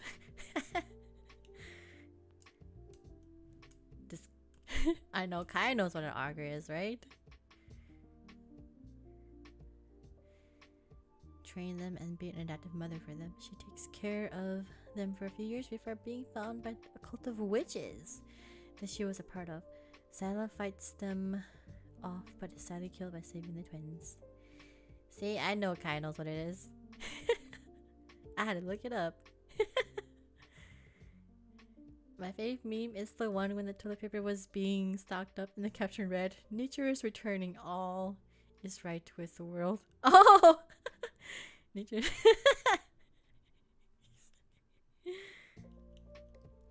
Crazy times, man. I don't know if you guys dealt with this issue, but in the Asian community, there was a crisis on rice as well. People were stocking up on rice. So, like, the grandmas and grandpas who would go to the stores to get rice, they didn't have any left over.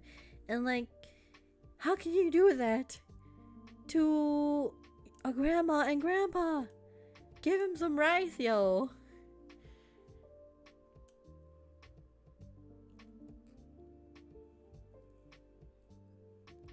Saving the twins. Wanting revenge and tired of losing another loved one, they desire to follow the witches and attack their camp.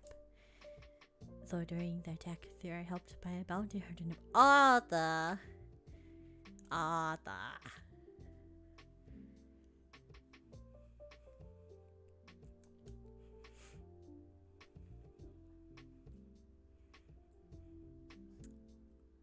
Same here. Rice, toilet paper, and beans seems to have been gone from the city next to me. It's horrible. Horrible.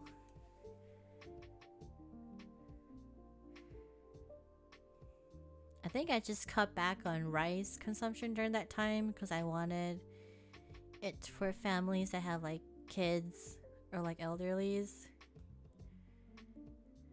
And then I even bought a toilet seat that has like a bidet in it, like the Japanese one, so I didn't have to buy toilet paper.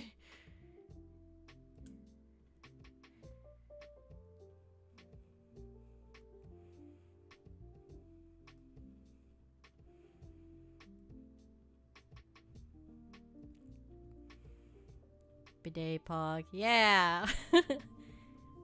Everywhere else in the world uses bidets. The three of them proceed to destroy the camp and kill most of the witches. Oh no, how did they manage to do that? Witches, man. Arthur then brings the twins to the Sorislav capital of Nolra, where the Hunter Agency is located. The head of the agency, Johnson, offers just not America.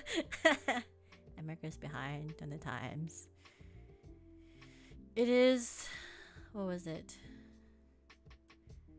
It is the land of the greed. Tiny ass town I lived in. Those seem to still have everything at least. Granted, we only have a gas station, so it's not like we have much to stock up on. Yeah, I wonder how that... Yeah, how did the pandemic went for you, Kai, up in the mountains? Was it not as bad? It's pretty bad in like the city is. Just not America, which is a fate. No. People aren't too keen having water shoot up their butt while sitting on the toilet. What? What? It's better than having paper rash.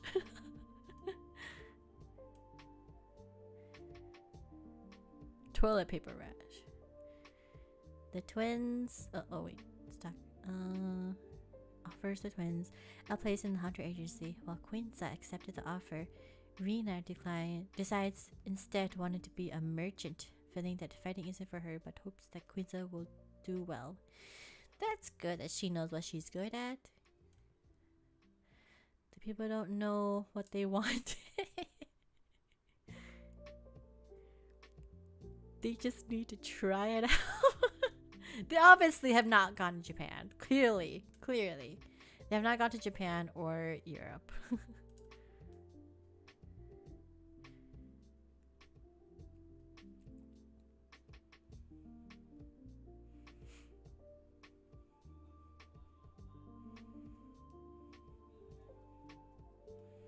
That's for sure. Customer is not always right. No. I've worked in dealing with customers and oh my goodness. So many entitled people. So many. The twins would then go to their separate ways. Aww. After a couple of years being a bounty hunter and doing bounties together, Queensa and Ada would eventually get married. Oh ho! Honestly, things just kind of stay the same. Not much really changed for us since everyone has their own garden and farm animals they could eat. Yeah, I thought so. Since you guys like grow your own food and such, I thought, yeah, maybe you guys didn't have such a hard time. But us city folk, us delicate city folk, had a very hard time. I did enjoy working from home for a while though. I don't understand why working from home is not widely accepted. Like, why do I pay so much money for a house that I'm barely in throughout the day? As they say, I live at work and I visit my house. I like growing food, breeding rabbits. I'm scared to grow my own food. As I've mentioned a couple times, I'm not good with plants, growing plants. Everything I touch dies. As for breeding rabbits, I've never tried that before. Called the Reaper. I thought about raising rabbits for meat, but man, those things die so quickly. Oh, are their lifespans really short? She doesn't have a green thumb. Nope, I do not. I have a black thumb. Don't bring your plants near me, yo. With Quincy giving birth to their son that they named George. A few years after their marriage, Arthur and George are sadly killed. No! With Quincy being badly wounded, the perpetrator being a serial killer. No. It just keeps getting more sad. Yeah, rabbits are social. They literally die from loneliness. Oh no! I've been wanting a rabbit. And I prefer maybe I can love a rabbit more. Maybe I can give a rabbit more attention. Maybe. It just sucks that I'm at work most of the day. Now they're just super fragile. Like they can have... Oh? Is that a heat stroke? The heat stroke when it's 80s out. Oh no! So delicate. Is that for all of them or just certain breeds? Because I've been thinking about getting a rabbit. Because I remember Varric said he's getting a snake, but I'm like, I want a rabbit.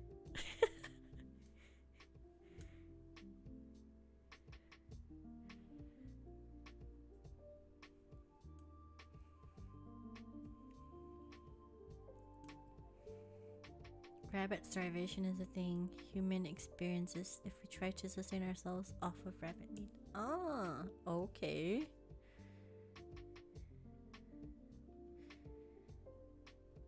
I think just certain breeds. The ones for meat are like that. Oh no. I want a cute white fluffy one.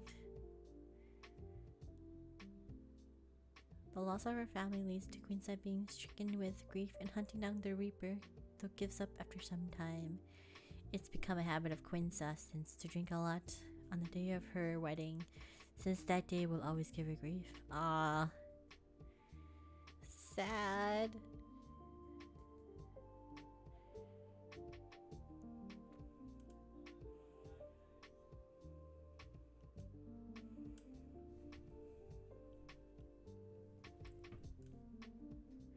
I'm trying to finish my reading series as well. I think we have 8 more chapters, so two more reading sessions. I'm trying to finish it before the end of the year, but we shall see.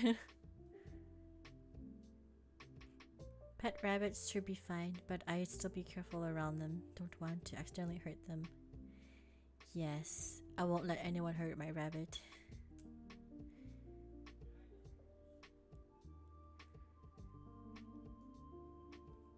This is where the romance between Kentaro and Quinza happens, when the two learn of their similar tragedies. This happens during the Reaper arc. Oh ho ho. Not much fat in the meat. Oh, so is it more healthy? I don't think I can ever eat rabbit meat. No.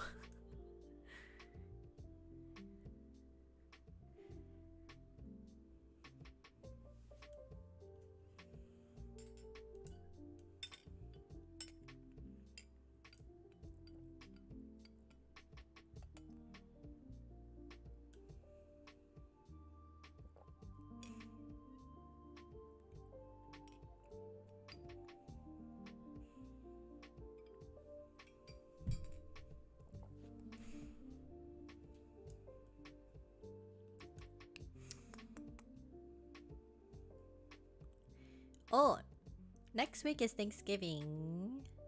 What are you guys doing? I think I asked this at the beginning of stream, but my sister is coming up to visit, and we're going to play Devotion. Protein dehydration, not enough fat, and carbs is bad for humans.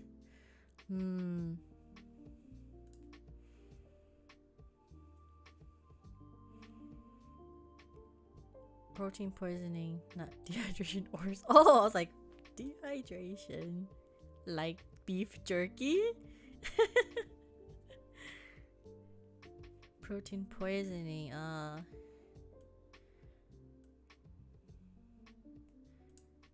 There's a lot of side characters, but I only bring up Polza. She's a teen girl that is found by Kentaro and Queenza, with the two eventually deciding to raise as their adopted daughter. It's later revealed that she actually half demon. Oh no. Her father being a demon and her mother being human.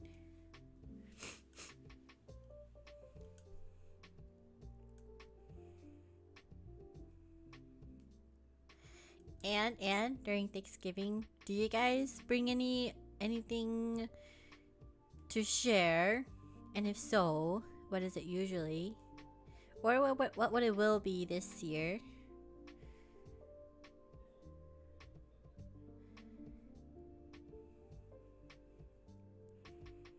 I'm just having Thanksgiving with my mom this year. My dad and brother are on a trip to Tennessee and won't be back for a while.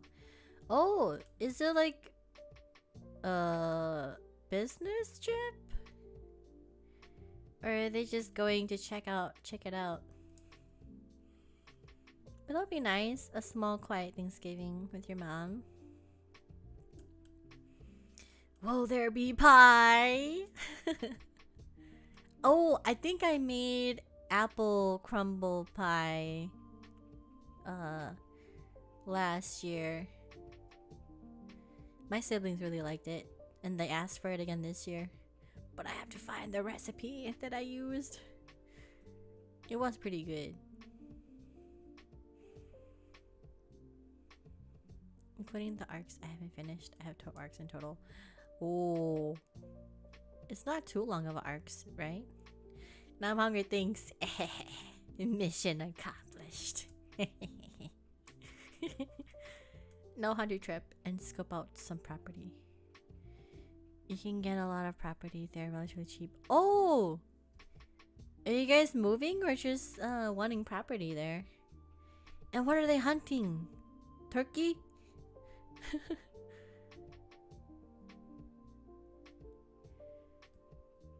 The story structure is more like Black Lagoon, Cowboy Bebop. Small arcs that don't connect much. But it's the same world, right? Is it same world? Oh, my back just cracked. I'm getting old. Or maybe I just need to stretch more.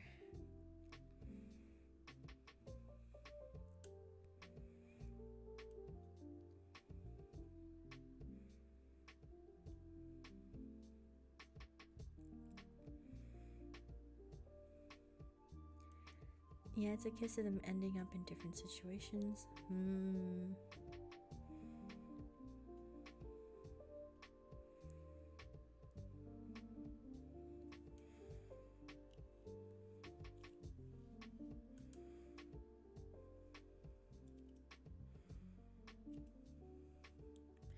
Oh, white-tailed deer. They have an overabundance of them there to the point they are harming the other animals that live in the forest. So you're allowed 3 deer a day. Wow, 3 a day? Oh my goodness. Are they gonna come back with like a truckload of deer?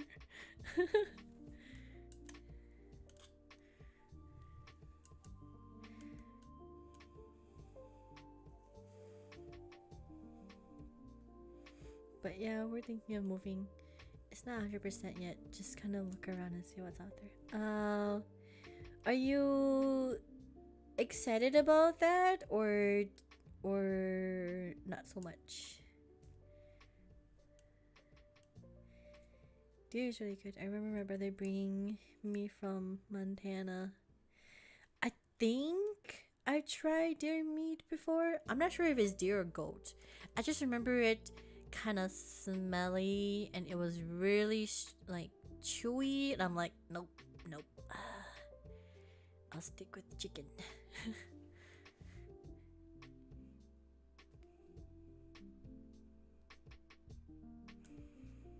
Because I have uncles who like to hunt as well, and they were sharing with us, and I'm like, nah, this is weird.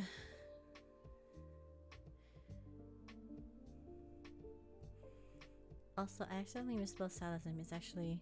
Oh! Wait. Is it Silna? Silna or Selena? Or Selena? Silna? Gotta cook it right and tenderize it. How do you tenderize it? Do you have to like beat it? Pretty much. It'll be enough meat to feed us for a year. Wow. Nice. Silna. Okay. Or at least pretty close to a year. Wow, that's a lot. Yeah, my parents are still very adamant on butchering their own meat. They don't like the meat from the stores. So every now and then they will go to a farm and like slaughter their own cow and chickens and like cut up the meat themselves to supply for like the season. I think they go like twice a year. I remember having to go with them during the summer and I hated it. I'm a city gal and I have to go and help with the chickens and I'm like, no.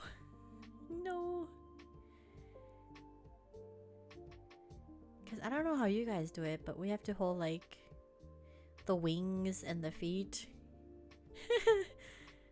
So my mom can like do the deed. The bigger arcs usually revolve around a character's past.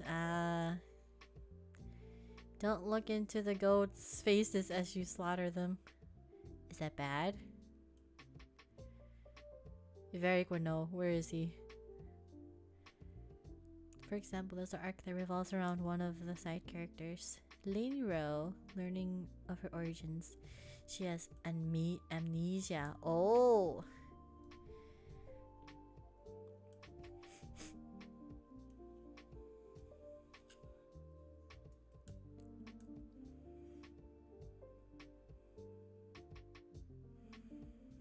Yeah, I've only helped with chickens. My parents would let me help with the pigs or the cows. Oh, we just hold them with one hand and use an axe to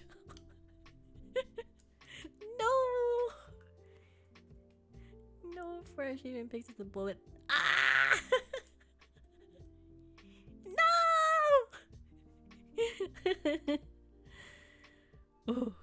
I guess it has to be done. I get scared with just the chicken. I don't know how you guys do it with the bigger animals. Oh my goodness. Actually, since there's still time, I'll bring up some of the other main bounty hunters. Oh, sure. I think I'll give it 20 more minutes.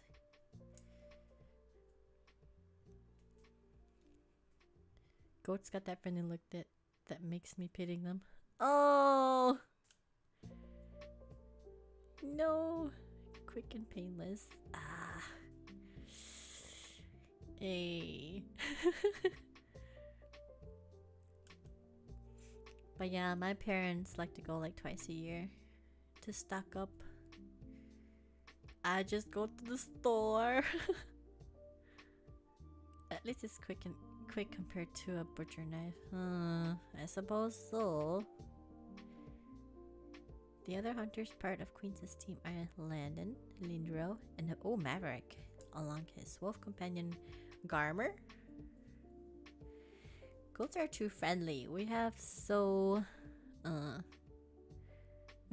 but keep them for brush and weed control. They're like dogs. Do they bae a lot? Or do goats make different noises?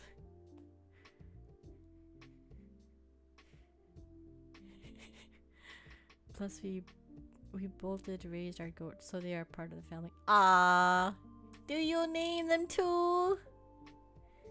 Very hungry dogs.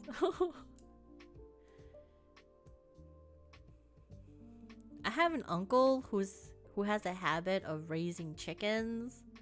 I remember I would go every time we go to their house in their basement. There would be like a little area that's like boxed off, and there would be like little chicks inside, and then some eggs that aren't hatched yet.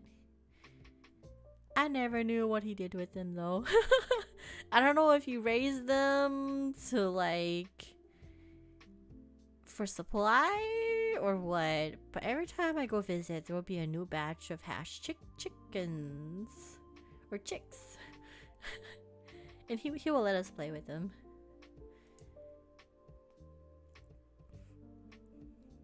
They're too precious, aren't they? I've only seen farm animals at like pumpkin farms, like whenever we go get pumpkins and there's some animals there we can feed. Linda is a girl with amnesia who was found by a captain. She joins up with Queenza in order to find out who she is. It's later revealed she's actually Princess Kida from the island nation of Kazlov, and it's part of the Tarkova family, the royal family of Kolzov. Sorry if I'm butchering the names. They're so playful too. Are they? Aren't they the ones that like jump on you and then like knock you over?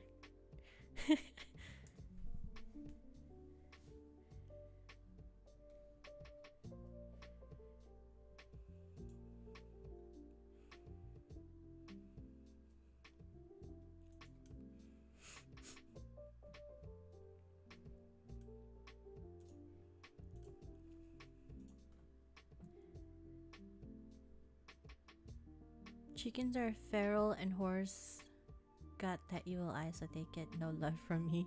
Oh no! Okay, gotta stick with the rabbits. Oh, yeah, gotta let my dogs out. Okay! Her main weapons are a saber sword, and a revolver. Oh. Well, they said chickens are descendants from T-Rex? Really now?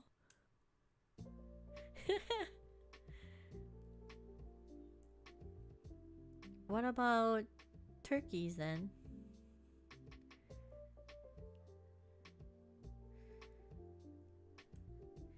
Chickens just go straight for the kill for food. Do they? I've never seen chickens act like that. Seba from Fate Stay Night.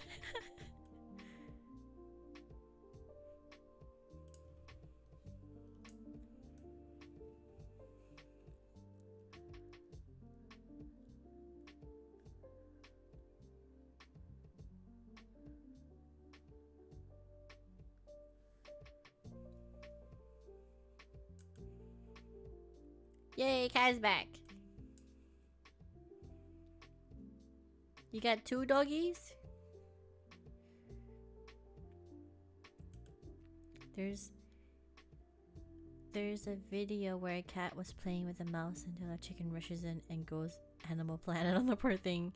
Oh, on the mouse or the cat? Okay. Chickens are vicious. Oh, I never knew. Yep, Cooper and Maggie. Oh, that's so cute. I had a friend who had golden retrievers, and they would name them after like metal names, like Copper and what was it? Rusty? Copper and Rusty. The mouse. Oh man. Have you guys seen that movie with Jet Li? Where it was back when he was making Hong Kong movies, but he fought as a chicken against a group of men who were fighting as a centipede. I guess that can depict how vicious chickens are because Jet Li won. The one, no, it's called, let me see.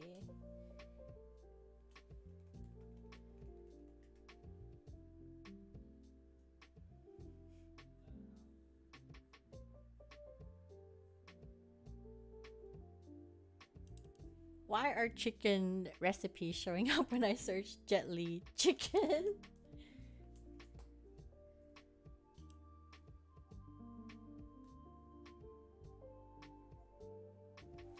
Hold on, let me pull up YouTube.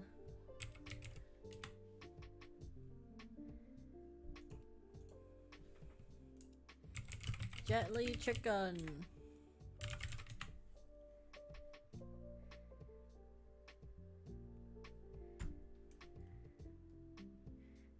is this? Let's go here.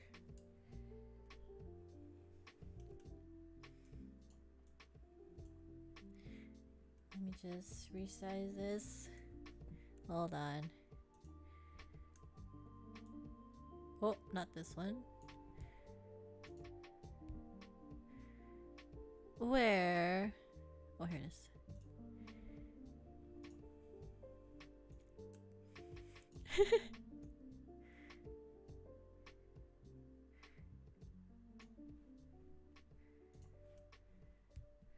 Just turn off the background music and turn on the desktop audio. Oh, it's from Last Hero in China. Hold on, let me read chat first and then I'll play the video. I don't think you guys are willing to kill and eat just about anything they can catch. I didn't even notice that. Yep, chickens are vicious as hell. Part of the Queen's team. Black Knights. The Mad Hatter. Oh ho, fancy. Asuka. Alright. Hopefully the audio's not too loud. I want to quickly share a hugely positive habit, and that's speaking to a therapist using BetterHelp. I've spoken in the past. Hold on, let me move my big self out of the way. Oh look, Kai's in the suggestions.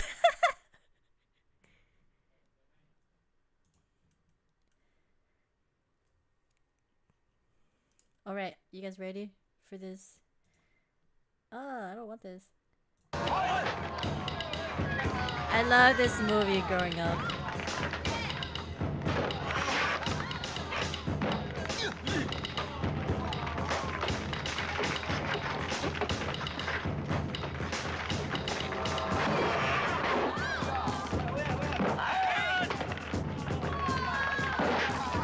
Just wait till Gently enters, the best soundtrack ever. Woo!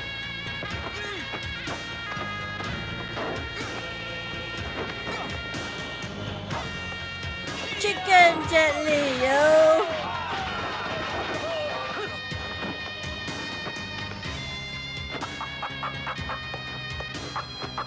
Wang Fei Hong. 嚇？黃飛鴻一定係嚟救沙仙先生嘅，唔使理佢，衝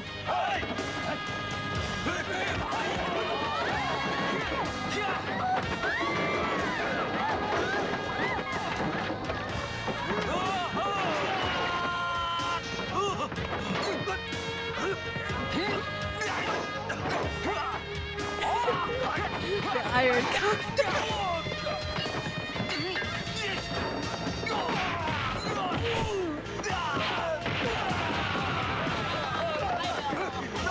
See, chicken attacks.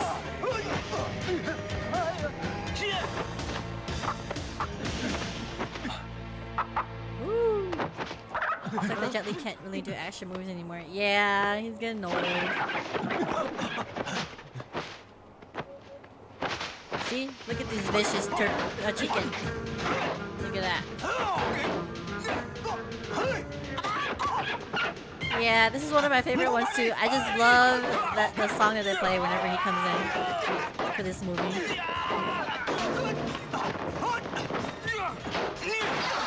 Look at that peck.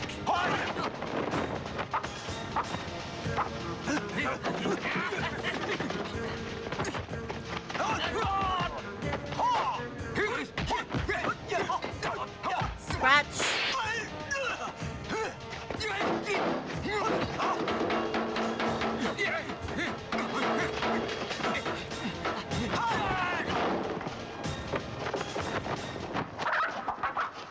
See that? You see that?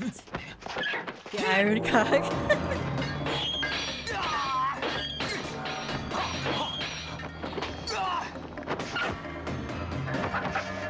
Would they still be called talons for chickens or no?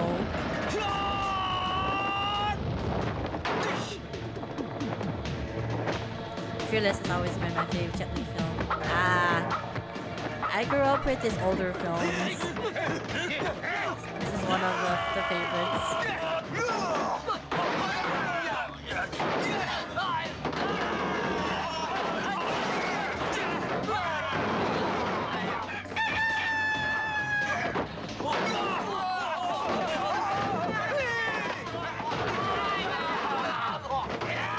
See, vicious chicken. That. Impossible! Impossible!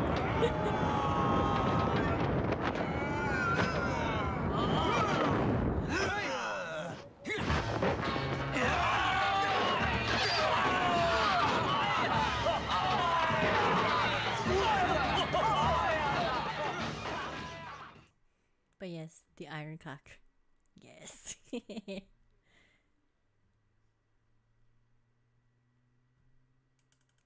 But yeah, the song that they play, I forgot the name of it, but I still play it to this day when I'm trying to catch flies around the house.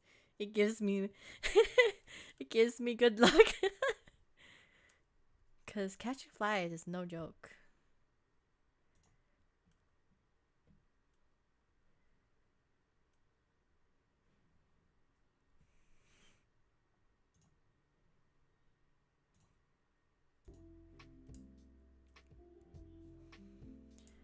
Oh, YouTube. Already detecting video.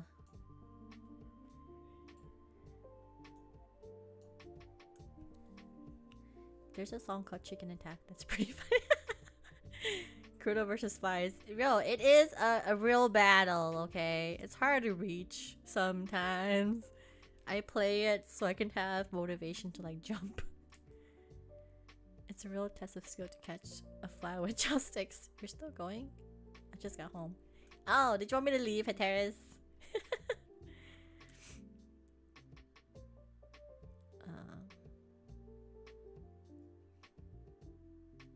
Linro and the other bounty hunters led by Queens are saving them. Nice.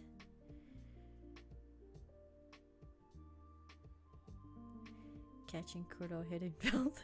Crouching Kuro hidden flies. Though flies are no joke, man.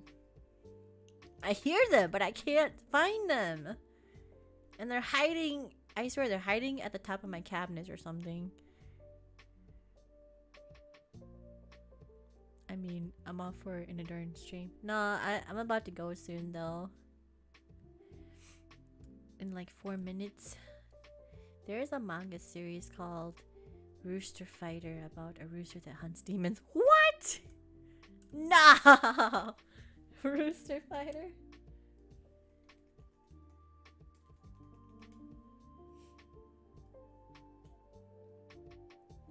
Get out! Get out! No way.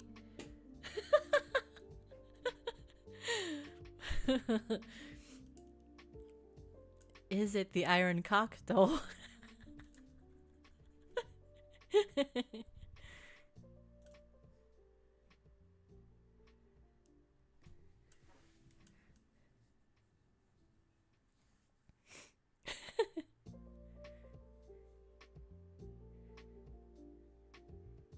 I heard soon 30 minutes ago.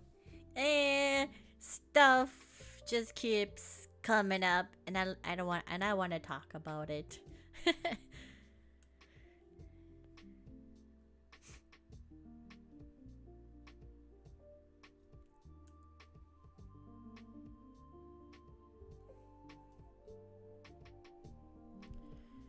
Let's see. So Garden 710 said, "Oh, you like Unleash and Romeo Must Die?"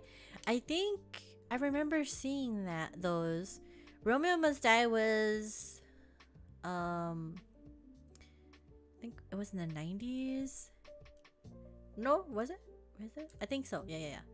And Unleash, that one was a bit triggering for me, but like the first time I saw it, it was really hard for me to watch it, but then after like the second or third time, it got a bit better. I just hated how he was treated in Unleashed. He's no iron cock, but he does have a little chick as a sidekick. Oh, that's so cute! There's another isekai story that I'm working on. That is set in ancient China like settings. Supposed to revolve around a young man named Jonso Mokichi and his sister after finding a strange let our girl cook. Yeah, unless it's a pretty sad film. It is. It's so sad, but I'll watch it for Morgan Freeman and Jet Li.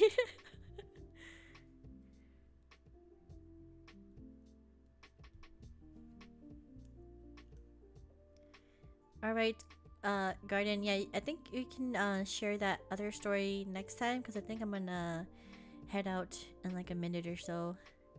And I don't want to stop you halfway. But thanks for always sharing your stories. But yeah, I grew up with a lot of Hong Kong movies and Jet Li movies. Jackie Chan, I don't really watch a lot of his movies back in China, but I watch a lot of his American movies or Hollywood movies. Okay, no worries. Yeah. I just didn't want to interrupt you since you're starting a new one.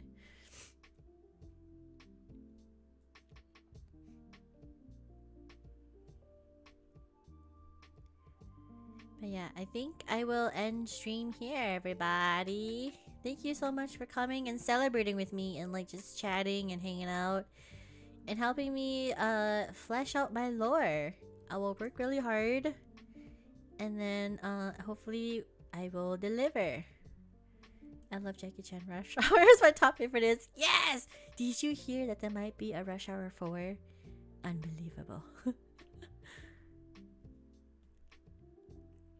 Thank you. It was a lot of fun. Yeah, thank you all for coming. It was a lot of fun. Thank you for making this 100 sub celebration very meaningful. I really appreciate it. Alright, it's been nice. Too bad I couldn't participate in the lore making. It's okay. It's okay.